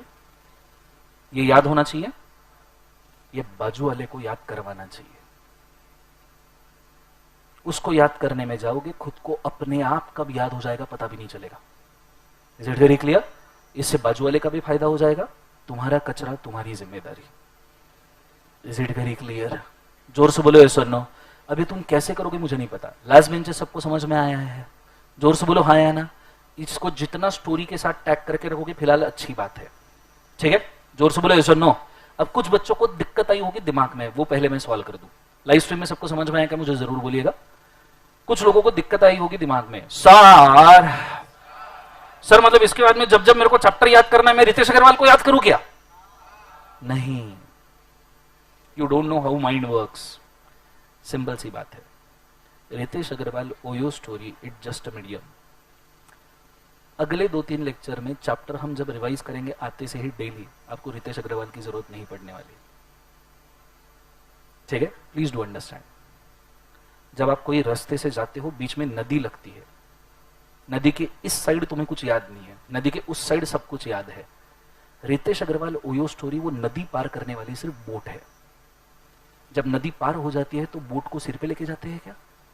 खत्म बात। Is it very clear? आप जब आज ये चैप्टर याद करोगे, कल परसों नरसों हम रिवाइज करेंगे 4 दिन तक के, 5वें दिन आपको रितेश अग्रवाल ओयो सब भूल गए तो भी चलता, आपको चैप्टर वैसे ही याद रह जाएंगे, क्योंकि बेस और न्यू हमने रख दी है। अब बात है सिर्फ ब्रिक्स लगा के बिल्डिंग बनाने की, और वो तुम अच्छे से कर लोगे, और अगले 5 दिन में हमने उसको फिनिश प्रोडक्ट बना दिया तो गेम ओवर। तुमको इस पूरे स्टोरी का जरूरत ही नहीं पड़ने वाला। मेमोरी टेक्निक्स और द केस स्टडी आज just for the purpose works as a catalyst. Catalyst बन गया, उसने खुद का काम कर दिया, उसको आपको कैरी करने की जरूरत नहीं है। अभी आपको सिर्फ याद करने के लिए वो स्टोरी जहन में बिठानी है। क्यों? क्योंकि फ्यूचर में जाके गलती से कभी अगर आप भूल गए तो एक बार आपने पूरी स्टोरी कर ली तो आपको सब कुछ याद आ जाएगा। अगर ग्रुप भूल गए, फॉर एग्जाम्पल ग्रुप 1 खत्म हो गया, तब तक तो रिवाइज करवाऊंगा ही मैं। ग्रुप 2 शुरू हो गया, 2.5 महीने तक लॉ को खोल के भी नहीं देखा, और बाद में 2.5 महीने बाद ये भगवान चैप्टर याद नहीं आ रहे, go to the OYO story, पूरा याद करो, ऑटोमेटिकली सब रिट्राइव हो जाएगा, और वो भी कम से कम समय में। Is it very clear? जोर से बोले एक बार सुनो। सर एक सवाल आया है बहुत जोर से दिमाग में, सर आपने जो ओयो के फैक्ट्स और फिगर्स बताए वो ओरिजिनल वैसे ही थे या आपने सेक्शन के हिसाब से डेवलप करवा लिए? मैं फ्रैंकली बोलूं, ओरिजिनली सभी फैक्ट एंड फिगर वैसे ही है। मैंने सिर्फ वो केस स्टडी ढूंढा जो सेक्शन से मैच करता है। Is it very clear? तो जितना भी मैंने बोला उसमें सिर्फ एक फिगर मैंने थोड़ी सी चेंज की, एक ही। अब वो मजबूर था उससे, वो है लॉस वाली फिगर 12,800 करोड़ की। Actually it was bit lesser, but मैंने थोड़ा सा एडजस्ट करके उसको 12,800 करोड़ कर दिया। वो सिर्फ एक चीज है जो मैंने डिटेट की, बाकी आप पूरा ओयो का स्टोरी चेक कर लो। रफली मैंने जितने भी केस स्टडीज पढ़े उसमें से मुझे ये कोइंसिडेंटली वेरी सूटेबल लगा, तो मैंने इसको उठा के दे दिया। Is it very clear? सबको समझ में आया पक्का? अब आपका समय शुरू होता है। अब लिखना कुछ नहीं है, याद करना है। पूरे चैप्टर्स मुझे आज याद चाहिए, एंड मार्क माय वर्ड्स, तुम मुझे चैप्टर दो, मैं तुम्हें सेक्शन दूंगा। Is it very clear? ये चीज को याद रखिएगा। समझ में आया पक्का? जोर से बोले सुनो। अच्छा, दूसरी बात, एक और चीज, सब सब समझाना पड़ता है। रुक जाओ 2 मिनट, मत शुरू हो जाओ। याद करना अभी तक तुम कैसे कर रहे थे मुझे नहीं पता, मैं तुम्हें अच्छे वाले तरीके मेंशन कर दूं। सबसे पहले जब मैं कहता हूं याद करना, इसका मतलब ये नहीं होता कि बोर्ड के ऊपर जो लिखा है वो पढ़ना या बुक में जो दिया है वो पढ़ना। याद करने का मतलब होता है आंखें बंद करना और पहले चेक करना मुझे जो अभी बताया उसमें से कितना याद आ रहा है, और फिर उस चीज को ही देखो जो याद नहीं आ रही है। अदरवाइज तुम वही चीजों को बार बार पढ़ोगे जो तुम्हें ऑलरेडी याद है। कई को जो ऑलरेडी याद है, क्या तुम्हें 3 और 22 अभी याद नहीं है? करे 3 से शुरू होता है, ये तो याद है ना confirm. How much time it takes? तुम उसी को 4 बार पढ़ोगे तो क्या फायदा? You are wasting your time. So close your eyes and try to remember all the chapters. जो नहीं याद आ रहा सिर्फ आप उसको देखो, आपका इफिशिएंसी लेवल एकदम से बढ़ जाएगा। दूसरी बात, ये जिसको नहीं जमता आंखें बंद करके किसी और का चेहरा याद आता है, बात अलग है। तो उसने आंखें खोल के स्क्रैबलिंग करना है। अपने बुक के रजिस्टर का लास्ट पेज उठा लीजिए, उसके ऊपर रफ में लिख के देखिए। स्क्रैबलिंग मतलब स्क्रैबल करो, पूरा चैप्टर लिस्ट स्क्रैबल करो स्टार्टिंग एंडिंग सेक्शन के साथ। ये और इफिशिएंट वे है करने का, और सबसे इफिशिएंट वे है बाजू वाले को याद करवा दो बिना बोर्ड पे देखे। जो नहीं याद कर पा रहे सिर्फ उसको बोर्ड के ऊपर देखना है। मैं बोर्ड के ऊपर लिस्ट ओपन रख रहा हूं, पर आपकी जिम्मेदारी है ये तय करना कि आपने उसको चूज कब करना है देखने के लिए। Is it very clear? आप सिर्फ रीड करते जाओगे, मार्क माय वर्ड्स, आपको कुछ याद नहीं आएगा। इन 3 टेक्निक्स के ऊपर वर्क करो। आंखें बंद करके याद करो, स्क्रबलिंग करो, बाजू वाले को बिना देखे याद करवा दो। This will only work. हाँ, जिनको बहुत जल्दी याद हो जाएगा, कुछ लोग होते हैं sharp, it's very good thing. जिनको बहुत जल्दी याद हो जाए, जिनको लग रहा है मेरे को अब भी याद है, उन्होंने फिर पूरा chapter list with the name, अब मैंने पूरे चैप्टर के प्रॉपर नाम लिखे हैं यहां पे, बोलो हाँ या ना, विथ प्रॉपर नेम तुमने इसको लिख के देखना है। फिर अगर तुम्हारा दिमाग शार्प है तो you have bigger responsibility. Then remember entire the name of the chapter and then write it down. Is it very clear? Yes और नो? सर वो भी मेरे को पूरा याद आ गया, फिर पूरी चैप्टर लिस्ट उल्टी लिख। सर वो भी हो गया, फिर 1 बाय 1 लिख। सर वो भी हो गया, उल्टा 1 बाय 1 लिख। सर वो भी हो गया, रैंडमली लिख। और जब तक ये होगा तब तक सबका हो जाएगा। Is it very clear? रुकने का नहीं है, पहले याद करने का, याद होने के बाद सीधा लिख के देखने का, सीधा लिख के देख लिया, नाम के साथ सीधा लिख के देखने का, नाम के साथ सीधा हो गया, नाम के साथ उल्टा लिख के देखने का, नाम के साथ उल्टा हो गया, 1 बाय 1 लिख के देखने का, 1 बाय 1 हो गया, उल्टा 1 बाय 1, वो भी हो गया रैंडम, या 2 by 2, 3 by 3, do whatever you wish. रुकना नहीं है, rest is not allowed. Is it very clear? जोर से बोले एक बार सुनो। Your time starts now. 3 techniques याद रखिएगा प्लीज, सिर्फ पढ़ के नहीं होगा।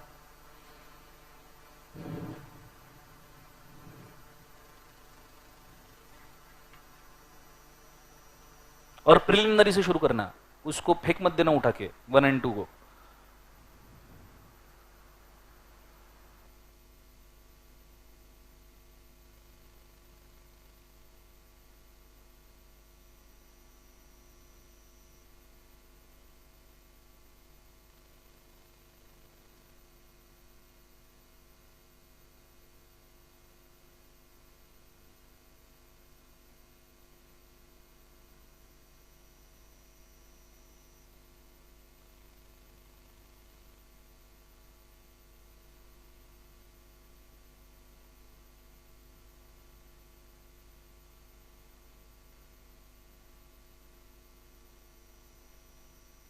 फिलहाल ट्राई करो कि स्टोरी के साथ लिखो।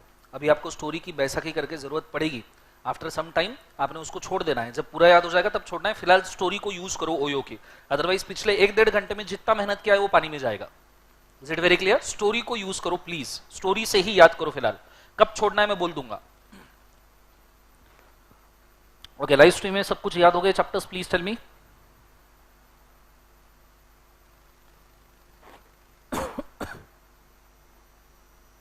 बहुत बढ़िया, थैंक यू सो मच बेटा नीले।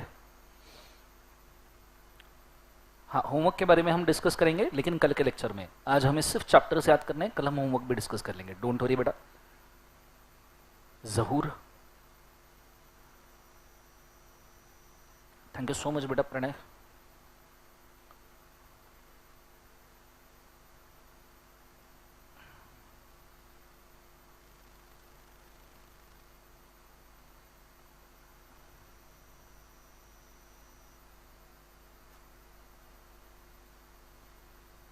ओयो कोई पर्सनली होटल ओन करता है क्या? Yes, right now those are trying to own the town houses and 5 star properties basically.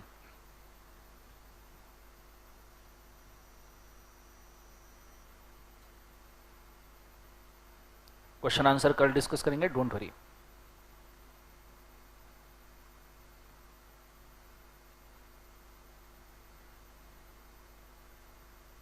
Thank you so much Lucky बेटा.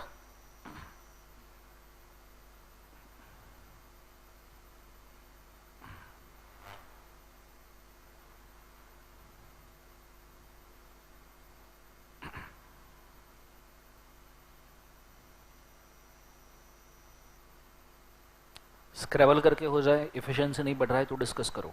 If one technique is not working, go for the another one.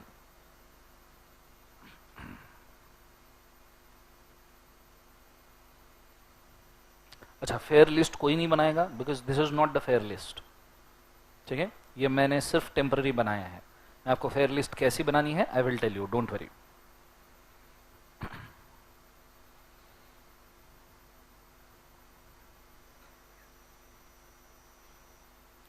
Ganpati की छुट्टी कब है? मैं अभी से बोल दूं, मतलब तुम्हें कुछ जाना है किधर रिजर्वेशन प्लान करने, यू कैन. गणपति जिस दिन उठेंगे कैलेंडर में डेट देख लेना, एक दिन पहले एक दिन बाद में, वो 3 दिन छुट्टी रहेगी. ठीक है, अगर आसपास कोई संडे भी होगा तो वो भी छुट्टी रहेगी. उस दिन के आसपास कोई संडे, तो गणपति जिस दिन उठेंगे उसके एक दिन पहले एक दिन बाद में वो 3 दिन छुट्टी रहेगी. ठीक है,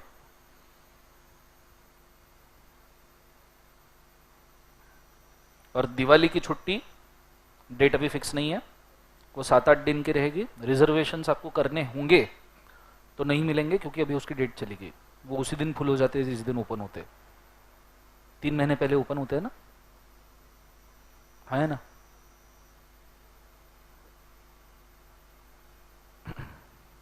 अभी आपको सिर्फ बस रिजर्वेशन या फ्लाइट रिजर्वेशन मिल सकते हैं.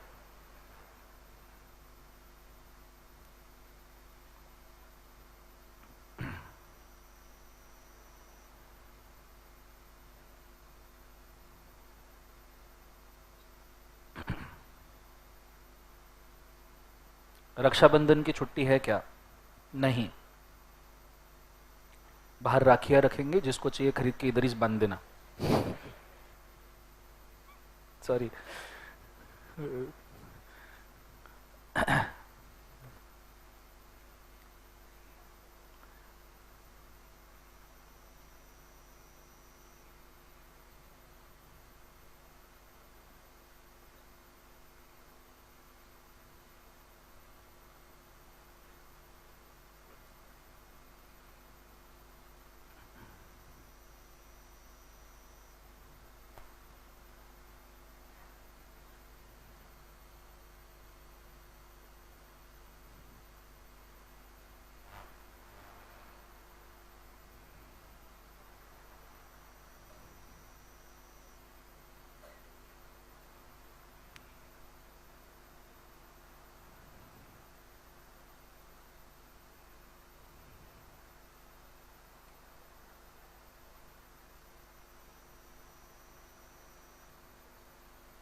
अगर याद नहीं आ रहा अनन्या, उस केस में आप लिस्ट देख सकते हो, वहाँ आपको क्लियर हो जाएगा। 2-3 लोगों को बुला के याद करना, 2-3, 2 इन्वेस्टर्स, तीसरा रितेश अग्रवाल, ये सोच के याद करो।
डन गाइस, याद हो रहा है नहीं हो रहा है? हो गया कि हो रहा है? गया?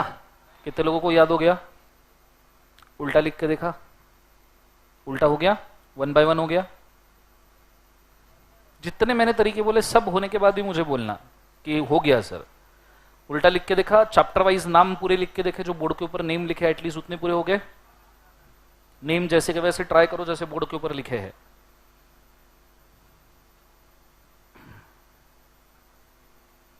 ओके, जिनको जल्दी याद हो रहा है थोड़ा पेशेंट रहना पड़ेगा, बिकॉज पूरे क्लास को साथ में लेके चलना है अपने को, ठीक है?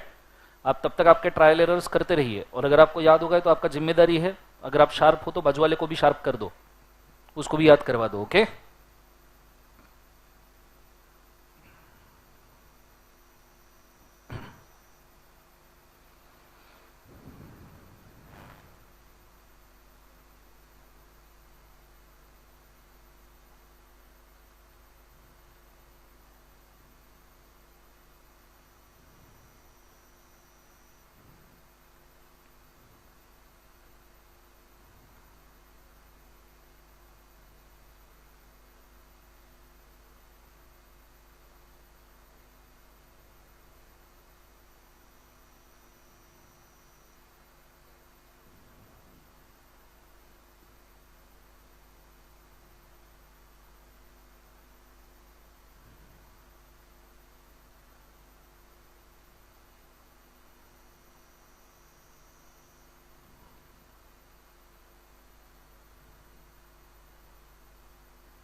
अगर आपका लिखना हो गया है सबका, इन केस कि राइटिंग भी हो गया, स्क्रैबलिंग भी हो गया, साइड वाले के साथ डिस्कस करो.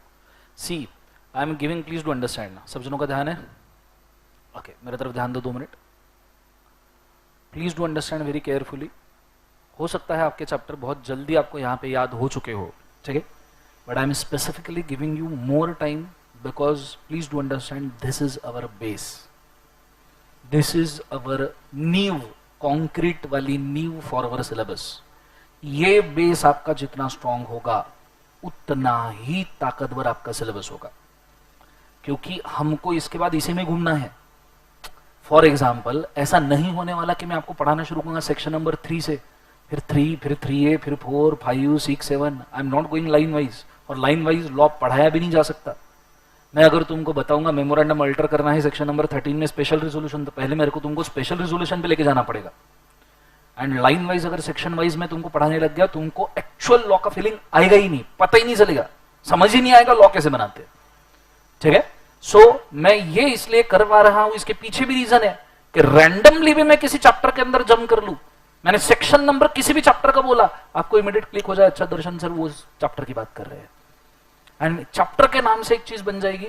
जैसे अगर मैं बोलूं स्टेट वे 75 सेक्शन नंबर के अंदर ये लिखा है, तो तुम्हें टैग हो जाना चाहिए 75 के अंदर 73 से 76, ठीक है, डिपॉजिट है, तो दर्शन सर डिपॉजिट की बात कर रहे हैं. ये back of the mind processing होना चाहिए. Are you understanding? सो समय लो, कोई दिक्कत नहीं, लो 15 मिनट लो, 20 मिनट लो, मेरे को इससे दिक्कत नहीं है, पर मुझे ये बेस बहुत क्लियर चाहिए, बहुत ज्यादा क्लियर, ठीक है.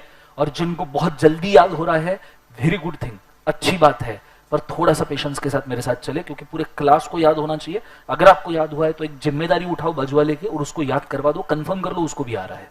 अगर इधर वाला हो गया, इधर वाला, दोनों हो गए, पीछे वाला, but keep on doing the good work, that's it, that max you can do. Is it very clear? Keep on going.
Shut हो गया सबका?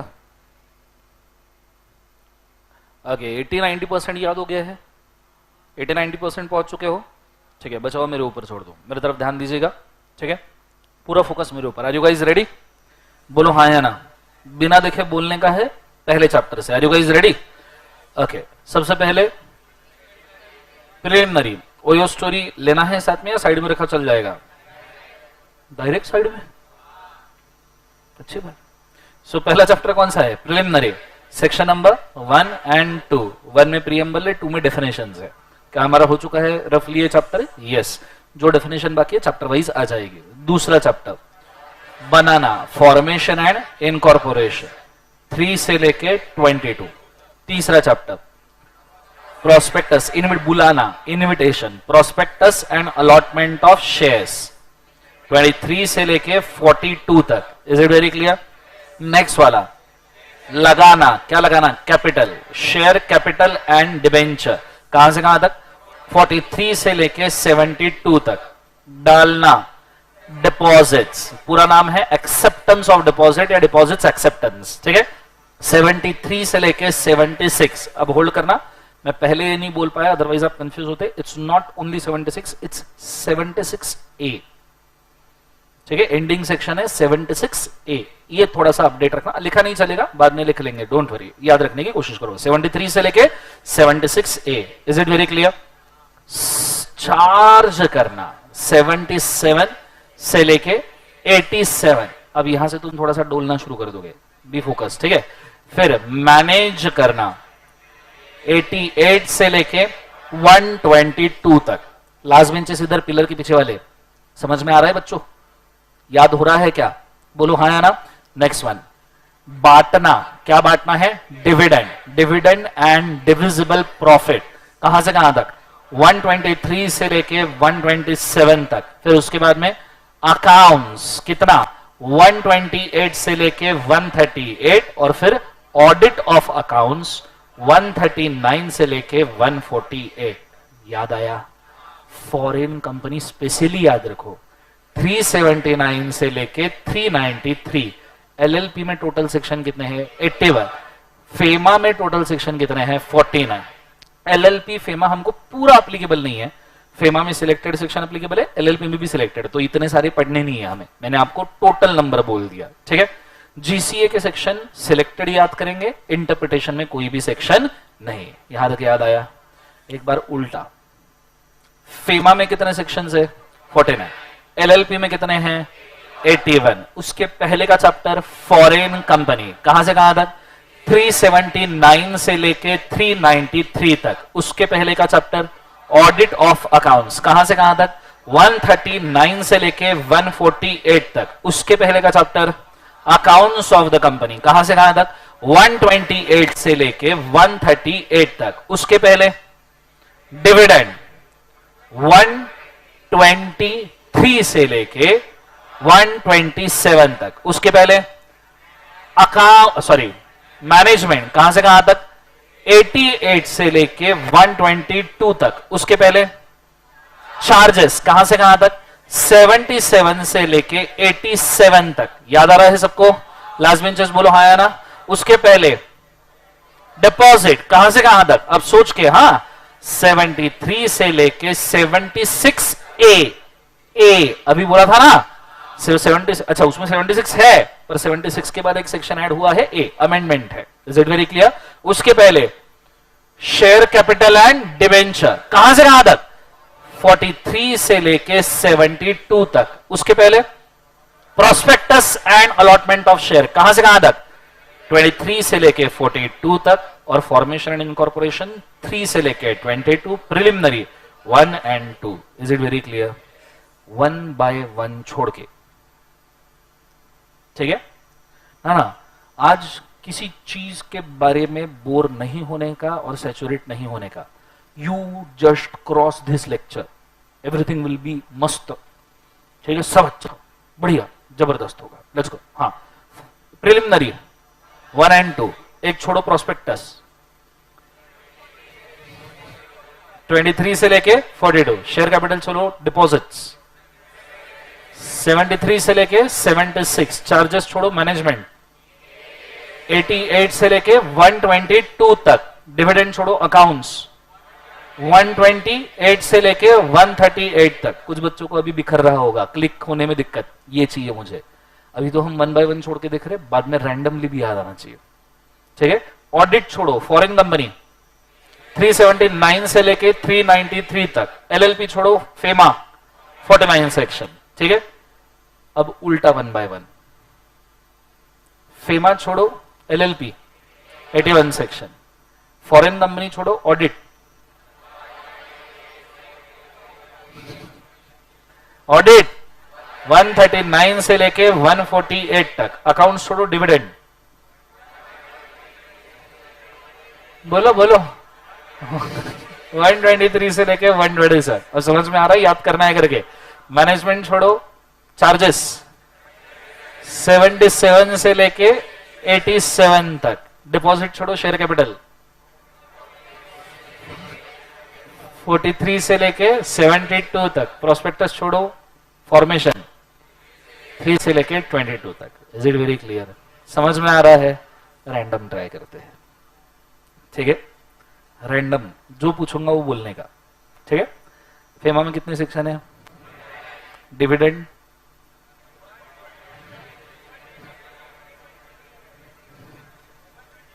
वन 123 से लेके 127 तक, बराबर है?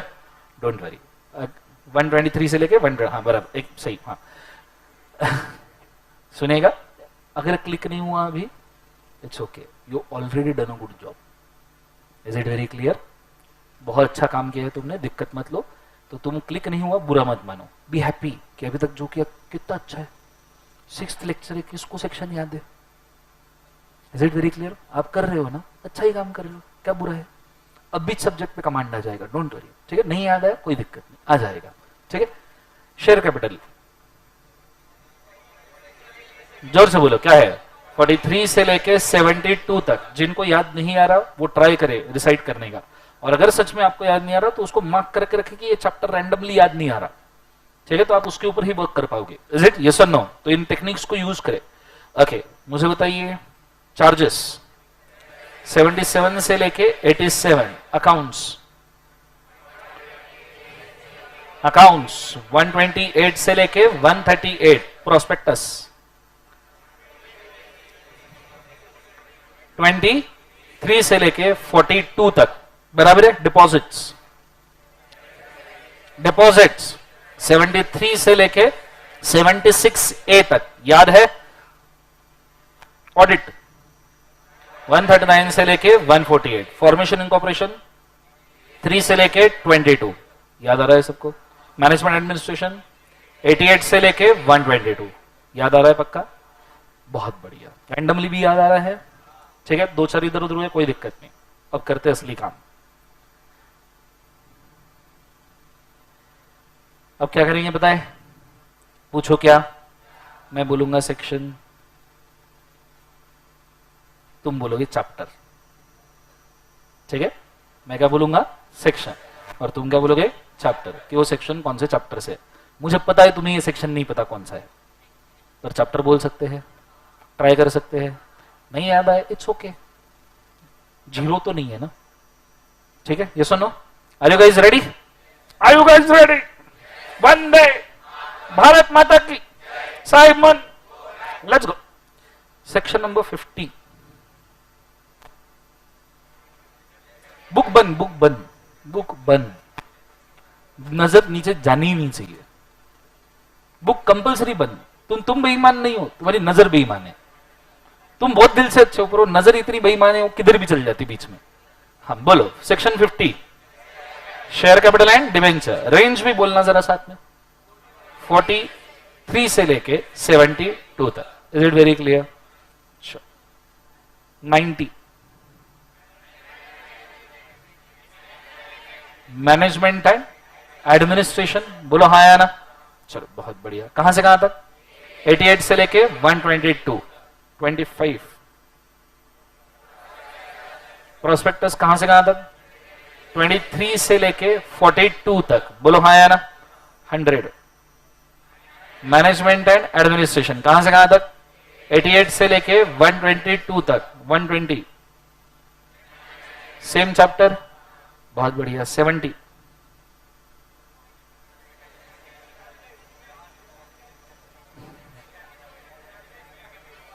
चार्जेस, डिपॉजिट, डिपॉजिट कहां से कहां तक है? 73 से लेके 70, तो उसमें 70 आता है क्या?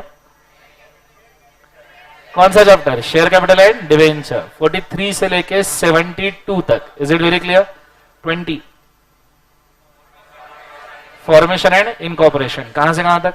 3 से लेके 22 तक। उसके बाद में 45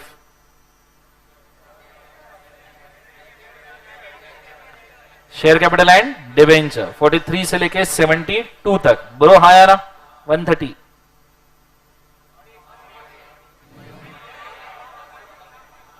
130 अकाउंट्स ऑफ कंपनी, कहां से कहां तक? 128 से लेके 138 तक, बोलो हाँ या ना। 124 डिविडेंड, कहां से कहां तक? 123 से लेके 127 तक, बोलो हाँ या ना। मुझे बताइए 75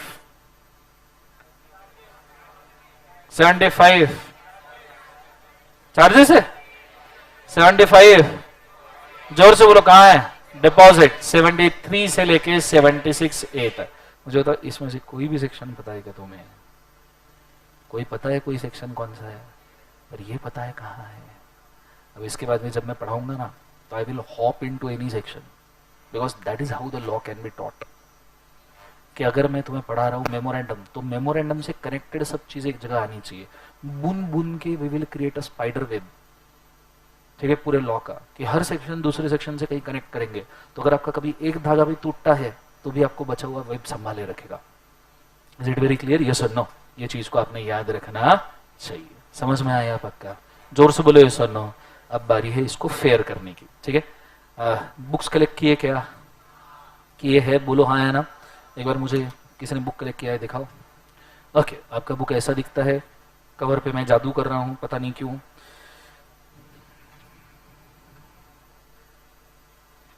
बुक के अंदर मैंने फाउंडेशन के भी बहुत सारे केसेस देके रखे हैं, lifting of corporate well etcetera etcetera.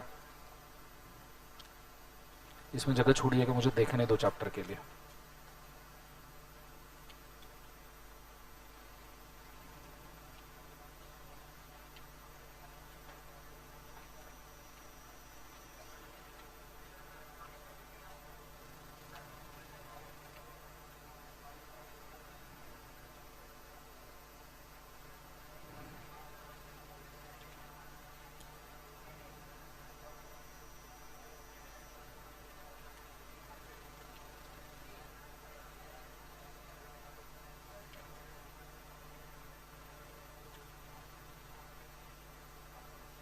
Okay, fine.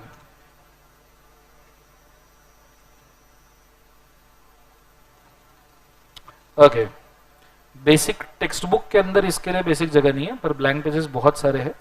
तो now it's your choice. If you wish to write the same, you can write the same on page number 0.8 and 0.9। Additional notes करके जगह छोड़ी है।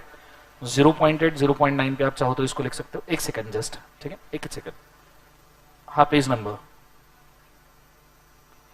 2.2 पे है ना। 2.2 पे जो सेक्शन स्ट्रक्चर है वो उस चैप्टर का है, ठीक है। हम चैप्टर वाइज लिख रहे हैं। सो 0.8 एंड 0.9 के ऊपर जगह है, आप वहां लिख सकते हो ये चीज को, ठीक है।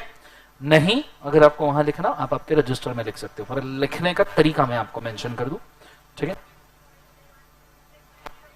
इंडेक्स में भी ब्लैंक पेज है, एक ही सिंगल ब्लैंक पेज होगा, सही। वहां भी लिख सकते हैं, ऐसा कोई दिक्कत नहीं, आपकी मर्जी। मैं रिकमेंड करूंगा 0.8 0.9। आप इंडेक्स में भी जो ब्लैंक पेज है उसको भी यूज कर सकते हो, not an issue, it's up to you, ठीक है। या रजिस्टर में लिख लो। सिर्फ लिखना कैसे है, थोड़ा सा तरीका सोफिस्टिकेटेड चाहिए, लिस्ट अच्छे से बनना चाहिए। Is it very clear? मैं एक बार लिख के दिखाता हूं, बोर्ड के ऊपर ध्यान दीजिएगा प्लीज। सबसे पहले आपका कॉलम आएगा सीरियल नंबर। सीरियल नंबर के बाद में चैप्टर नेम। चैप्टर नेम के बाद में आएगा रेंज। बच्चों क्या आएगा, बोले एक बार जो से रेंज। और रेंज के बाद में आपने एक एडिशनल कॉलम बनाना है, e form. Length will be serial number छोटा column, chapter name the biggest column, range 1 scale breadth वाला column, e form 1 scale breadth वाला कॉलम्स, ठीक है। इस हिसाब से आपने बनाना है। इसके अंदर एक एक लाइन छोड़ के लिखना है। जैसे आप पहला चैप्टर लिख रहे हो प्रिलिमिनरी, प्रिलिमिनरी के बाद एक लाइन का गैप छोड़ दो, फिर दूसरा चैप्टर लिखो फॉर्मेशन, क्योंकि आगे जाके हमको इसके अंदर कुछ ना कुछ ऐड करना पड़ेगा to keep a 1 line gap. Is it very clear? शुरू हो जाइए। याद किया है, नाम याद की है, सब चीजों को अच्छे से लिखिए। उसके अंदर मैं भी लिस्ट आपको बना के दूंगा, ठीक है। अगर आपको लगता है कि आपको कॉन्फिडेंस नहीं आपके नाम के ऊपर, तो मेरा नाम दिख के आप लिख सकते हो, पर ट्राई करो पहले खुद याद करो। खुद को अगर याद नहीं आ रहा तो फिर मेरा नाम देखिएगा। Is it very clear? चलिए स्टार्ट करते हैं, फोकस करना, लेट्स गो।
स्पेलिंग्स मेरे इधर उधर हो सकते हैं,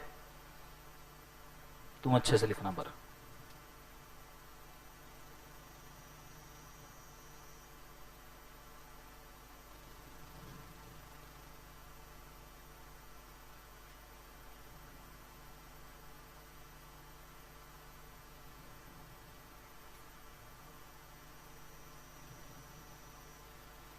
पहले खुद नाम याद करने की कोशिश करना, खुद को याद नहीं आया फिर मेरा देख के लिखना, ओके?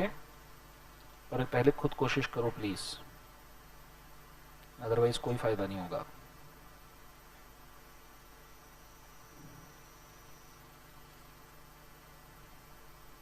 और जो मैं इनिशियल से लिख रहा हूं ई फॉर्म्स के कॉलम में, वो आप ऐड कर दीजिए प्लीज।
ओके, यहाँ मैं लिस्ट जो है वो सिर्फ कंपनीज एक्ट की दे रहा हूँ, क्योंकि हम कंपनीज एक्ट का सिलेबस शुरू कर रहे हैं।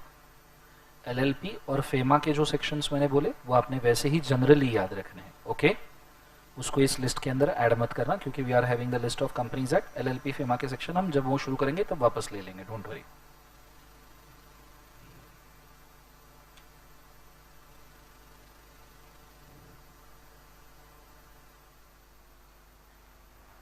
ई फॉर्म के इनिशियल्स मैंने जो लिखे हैं वो लिख के रखिएगा, वो एब्रीवेशंस नहीं है। अब बहुत सारे बच्चों के दिमाग में आएगा सर ई फॉर्म के जो आपने नाम लिखे हैं वो इनिशियल है, एब्रीवेशन है, नहीं, those are just designation for the E forms और that chapter.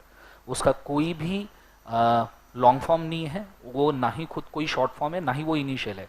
It is just some letters which signifies the E form for that chapter. Is it very clear?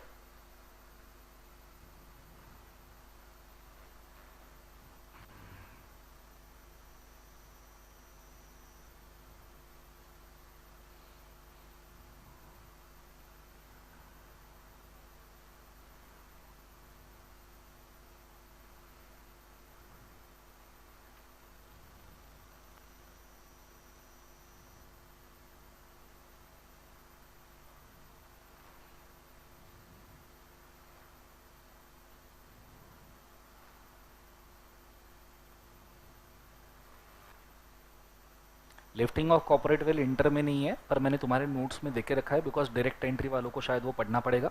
उसके मैं लेक्चर्स जब दूंगा तो डायरेक्ट एंट्री वालों को हेल्प हो जाएगा, तो जानबूझ के देके रखा है।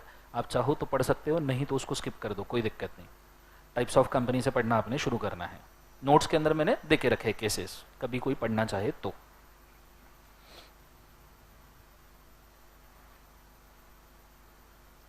थ्री का ही फॉर्म है पीएस, प्रोस्पेक्टस का है पीएस। Done guys.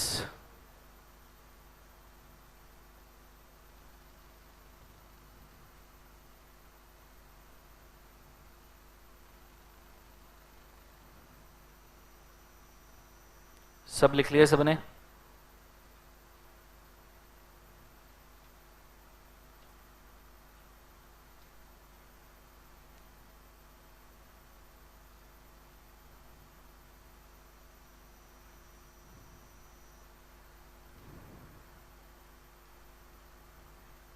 चलो डन।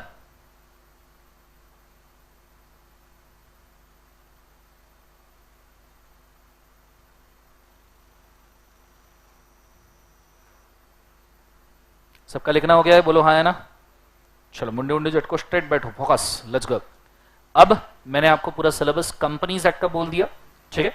इसके अंदर एलएलपी नहीं है, ये जो सिलेबस है आपके सामने, जितने भी ये 11 चैप्टर्स मैंने आपको मेंशन किए हैं, दीज आर रफली कंज्यूमिंग 60 मार्क्स, क्योंकि 10 से 12 मार्क के लिए तो आपका एलएलपी आता है। बोलो हाँ है ना। So these are of 60 marks, 11 chapters. रफली आप ऐसा समझ सकते हो कि हर एक चैप्टर के ऊपर 6-6 मार्क्स अवेलेबल है। Is it very clear? Yes और नो? तो ये चीज को याद रखना। अब बात करते हैं कल से हम कैसे मूव करने वाले हैं उसका मैं पहले आज ही ब्रीफ दे दूं। मुंडी मुंडी जब स्ट्रेट बैठो, focus, are you guys ready? जोर से बोलो यस और नो। ओके, अब कल जब मैं शुरू करूंगा ना बच्चों पढ़ाना, कल से, बिकॉज कल से प्रॉपर कंटेंट शुरू होने वाला है, तो मैंने आपको एक्चुअली पढ़ाना चाहिए। देखो प्रिलिमिनरी तो चैप्टर नंबर 1 है, ठीक है। प्रैक्टिकली हमारा प्रिलिमिनरी 60% डन हो चुका है, जो 40% है वो बचे हुए चैप्टर्स में डिस्ट्रीब्यूट हो जाएगा, डोंट वरी। अब कल से मैंने आपको एक्चुअली पढ़ाना चाहिए फॉर्मेशन, फिर प्रोस्पेक्टस, फिर शेयर कैपिटल। ऐसा नहीं होगा। मुझे कल, ऐसा नहीं कि मेरा चॉइस है, मेरी मजबूरी है, कल मुझे आपको चैप्टर 7 का कुछ 20 से 30% पोर्शन पढ़ाना पड़ेगा। ये पोर्शन कौन सा है वो मैं पहले बोल दूं, कि क्यों मैं ये कर रहा हूं वो भी मेंशन कर दूं, so that you should have a logical understanding that how you are moving. There are the concept of general meeting. सुना है किसने? General meeting, annual general meeting, extraordinary general meeting, and there are the concepts of resolution. General meeting का ordinary resolution, general meeting का special resolution, board meeting का ordinary resolution, board meeting का unanimous resolution, ऐसे अलग अलग resolutions और meetings के concept है। एंड ये जो कंसेप्ट है मीटिंग और रेजोल्यूशन के कंसेप्ट, ये दिए हैं चैप्टर 7 में, पर इनका यूज चैप्टर नंबर 2 से ही शुरू हो जाता है। चैप्टर 2 में यूज होता है, चैप्टर 3 में यूज होता है, चैप्टर 4 में यूज होता है, 5 में, हर चैप्टर में meeting and resolution, because resolutions are approval and without resolution you can not manage a company. For example, अगर मुझे फॉर्मेशन इनकॉर्पोरेशन में आर्टिकल ऑफ एसोसिएशन को अमेंड करना है, हमने बोला था कि आर्टिकल के वजह से कंपनी प्राइवेट पब्लिक बनती है। अब मुझे अगर प्राइवेट कंपनी को पब्लिक में कन्वर्ट करना है तो मुझे आर्टिकल चेंज करना है, बोलो हाँ यार। तो अगर मुझे आर्टिकल अमेंड करना है तो मुझे लगता है जनरल मीटिंग का स्पेशल रेजोल्यूशन। अब तुम्हें पता ही नहीं जनरल मीटिंग क्या है और तुम्हें पता ही नहीं स्पेशल रेजोल्यूशन क्या है, तुम्हें तो क्या पढ़ाऊं चैप्टर 2 में। Are you understanding? सो मेरी मजबूरी है कि मुझे कल शुरू करना पड़ेगा कैसे बोले एक बार जो से चैप्टर नंबर 7 से। क्यों करना पड़ेगा? क्योंकि इसमें कुछ बेसिक ऐसे कंसेप्ट्स है, बेसिक नहीं एक्चुअली एडवांस कंसेप्ट्स है, जो एक्चुअली पूरे सिलेबस में आपको काम में आने वाले हैं। उसके सिवा कोई भी दूसरा चैप्टर हम शुरू नहीं कर सकते। अच्छा, ऐसा नहीं है चैप्टर 7 पूरा खत्म करने वाले हैं कल, नहीं। हम कुछ नहीं, हम सिर्फ काम की चीजें उठाएंगे, जनरल मीटिंग के टाइप्स उठाएंगे एंड रेजोल्यूशंस के टाइप उठाएंगे। Is it very clear? Ordinary business उठाएंगे, स्पेशल बिजनेस उठाएंगे, जो काम की चीजें हैं वो सिर्फ कल हम उठाएंगे। कल पूरी वो काम की चीजें और पूरी मीटिंग पूरे रेजोल्यूशन कल याद कर लेंगे कि ऐसा ऐसा है, and then we are free to move into the chapter. आज मैंने आपको एक फ्रीडम दिया है कि तुम किसी भी चैप्टर में कैसे भी घूम सकते हो, और आज का जो मैंने स्टेप लिया है वो कल के लेक्चर का बेस है। अगर आज मैं आपको मैनेजमेंट एडमिनिस्ट्रेशन सभी चैप्टर याद नहीं करवाता तो कल तुमको समझ में ही नहीं आता था कि दर्शन सर कहां जा रहे। Are you understanding? पर आज तुम्हें आप पता है कि कल मैं मैनेजमेंट एडमिनिस्ट्रेशन में उतर भी जाऊं, तुम्हें पता है ओके ठीक है fine, the chapter is regarding the same. Is it very clear? सबको समझ में आ रहा है?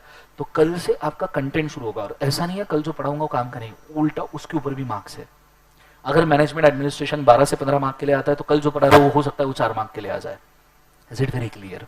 अभी तक का स्ट्रक्चर समझ में आया? सबको क्लियर है? बोलो हाँ या ना। तो ये चीज को याद रखिएगा।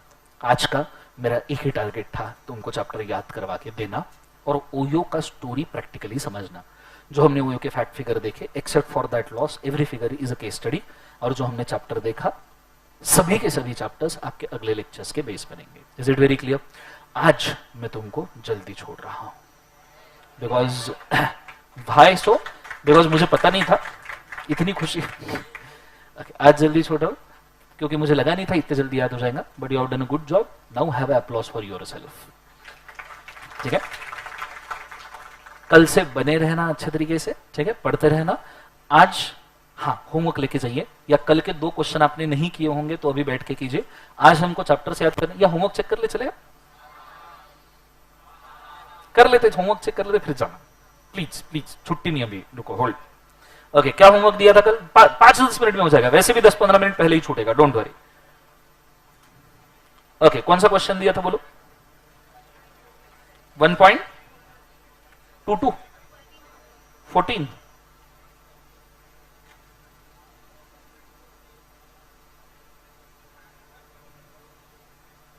1.14 कौन सा ये वाला सवाल था?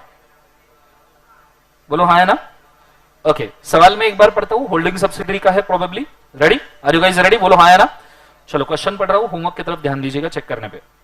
Kapila limited issued equity shares of 1 lakh on 1st April 2021 which have been fully subscribed, whereby Kusha Limited holds जान दो 4,000 shares and Prem Limited holds 2,000 shares of Kapila Limited। मुझे बता कपिला में टोटल कितने थे? 10,000। 4,000 किसने होल्ड किए? कुशा। 2,000 किसने होल्ड किए? प्रेम। ये दोनों किसकी सब्सिडरी है? Red limited. बोलो हाँ है ना? तो मुझे एक बात बताओ, क्या more than 1/2 of the total voting power आ गया? हवा में स्ट्रक्चर बनाओ। रेड लिमिटेड का कुशा, रेड लिमिटेड का प्रेम। कुशा ने कितना होल्ड किया? 4,000 मतलब 40%, एंड प्रेम ने कितना होल्ड किया? 2,000 मतलब 20%। टोटल कितने हैं? 10,000। 10,000 में से 6,000 आ गए।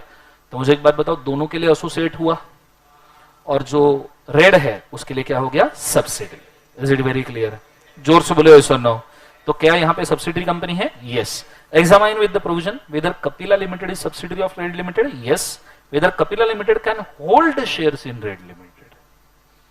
क्या कपिला लिमिटेड रेड लिमिटेड में शेयर होल्ड कर सकती है? No sir, yes sir. No की yes. Whether a subsidiary company can hold shares in holding company.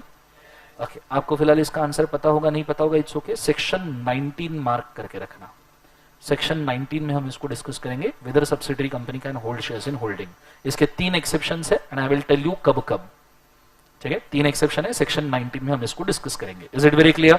फिलहाल नहीं लिखा, it's okay, not any problem. ठीक है, अच्छा लिखते वक्त कैसे लिखोगे? प्रोविजन के अंदर आपने काय का डेफिनेशन देना है? सब्सिडरी।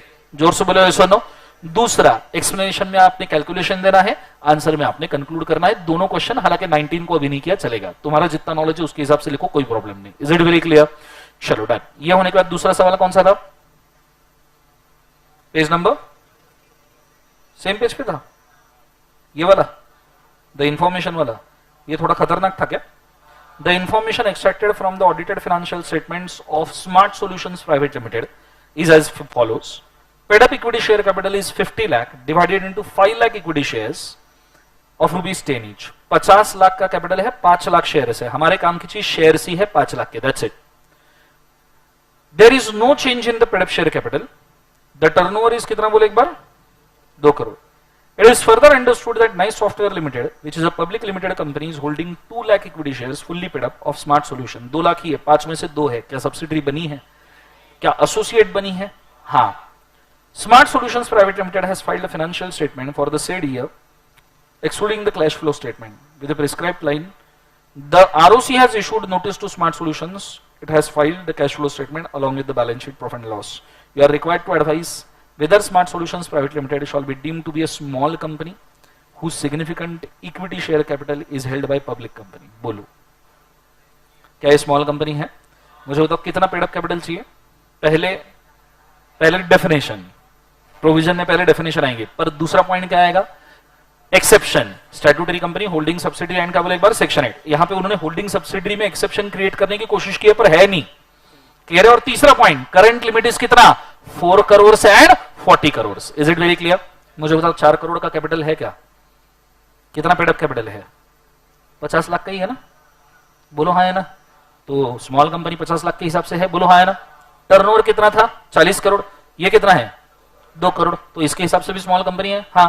सो एक्सप्लेनेशन में, as the paid up capital is below 4 crore and turnover is below 40 crores, that is 50 lakhs and 2 crore, then such a company can be treated as a available small company. Is it very clear? दूसरे point में, the public company is holding only 2 lakh shares out of 5 lakh, so which is not more than 50%. That's why it is not a subsidiary. As it is not a subsidiary, it will be still categorized as a small company. समझ में आ रहा है पक्का? जोर से बोलो, ये explanation में ही डालना। भले ही पब्लिक कंपनी होल्ड कर रही है, पर वो एसोसिएट है, वो होल्डिंग सब्सिडरी होती तो स्मॉल नहीं होती।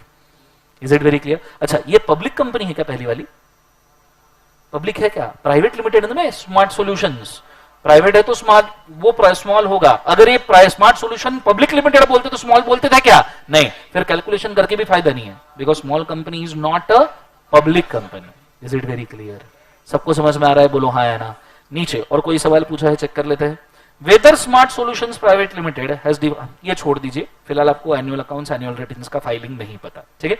पर ऊपर वाले क्वेश्चन का आंसर आपने देना चाहिए। इसके लिए मैं आपको चाहिए तो मेंशन करके रखता हूं, सेक्शन नंबर 92 सेक्शन नंबर 137 में आपका ये हो जाएगा, ठीक है?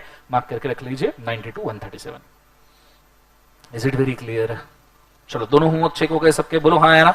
ओके, होमवर्क दे रहा हूं। एक क्वेश्चन वापस से सब्सिडरी का ही देना पड़ेगा, कि जैसे हमने देखा था कि सब्सिडरी के लिए ही उन्होंने बहुत सारे सवाल पूछे रहे आज तक। बोले सुनो, 9 बार सवाल पूछा है, तो दिए मई 18 के आरटीपी का सवाल है। आप चाहिए तो फोटो खींच लो, या मैं इसको अपलोड कर देता हूं ग्रुप के ऊपर, चाहिए? ओके,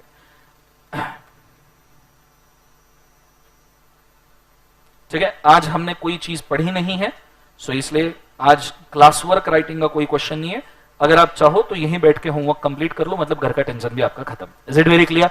चलो, आज के लिए हम इतना काफी करते हैं। This is all for today. Have a nice day. Thank you बोलो, जोर से बोलो। चलो, good day, god bless you, ओम नमः शिवाय। और सबको इंडिपेंडेंस डे की वापस बधाई आप।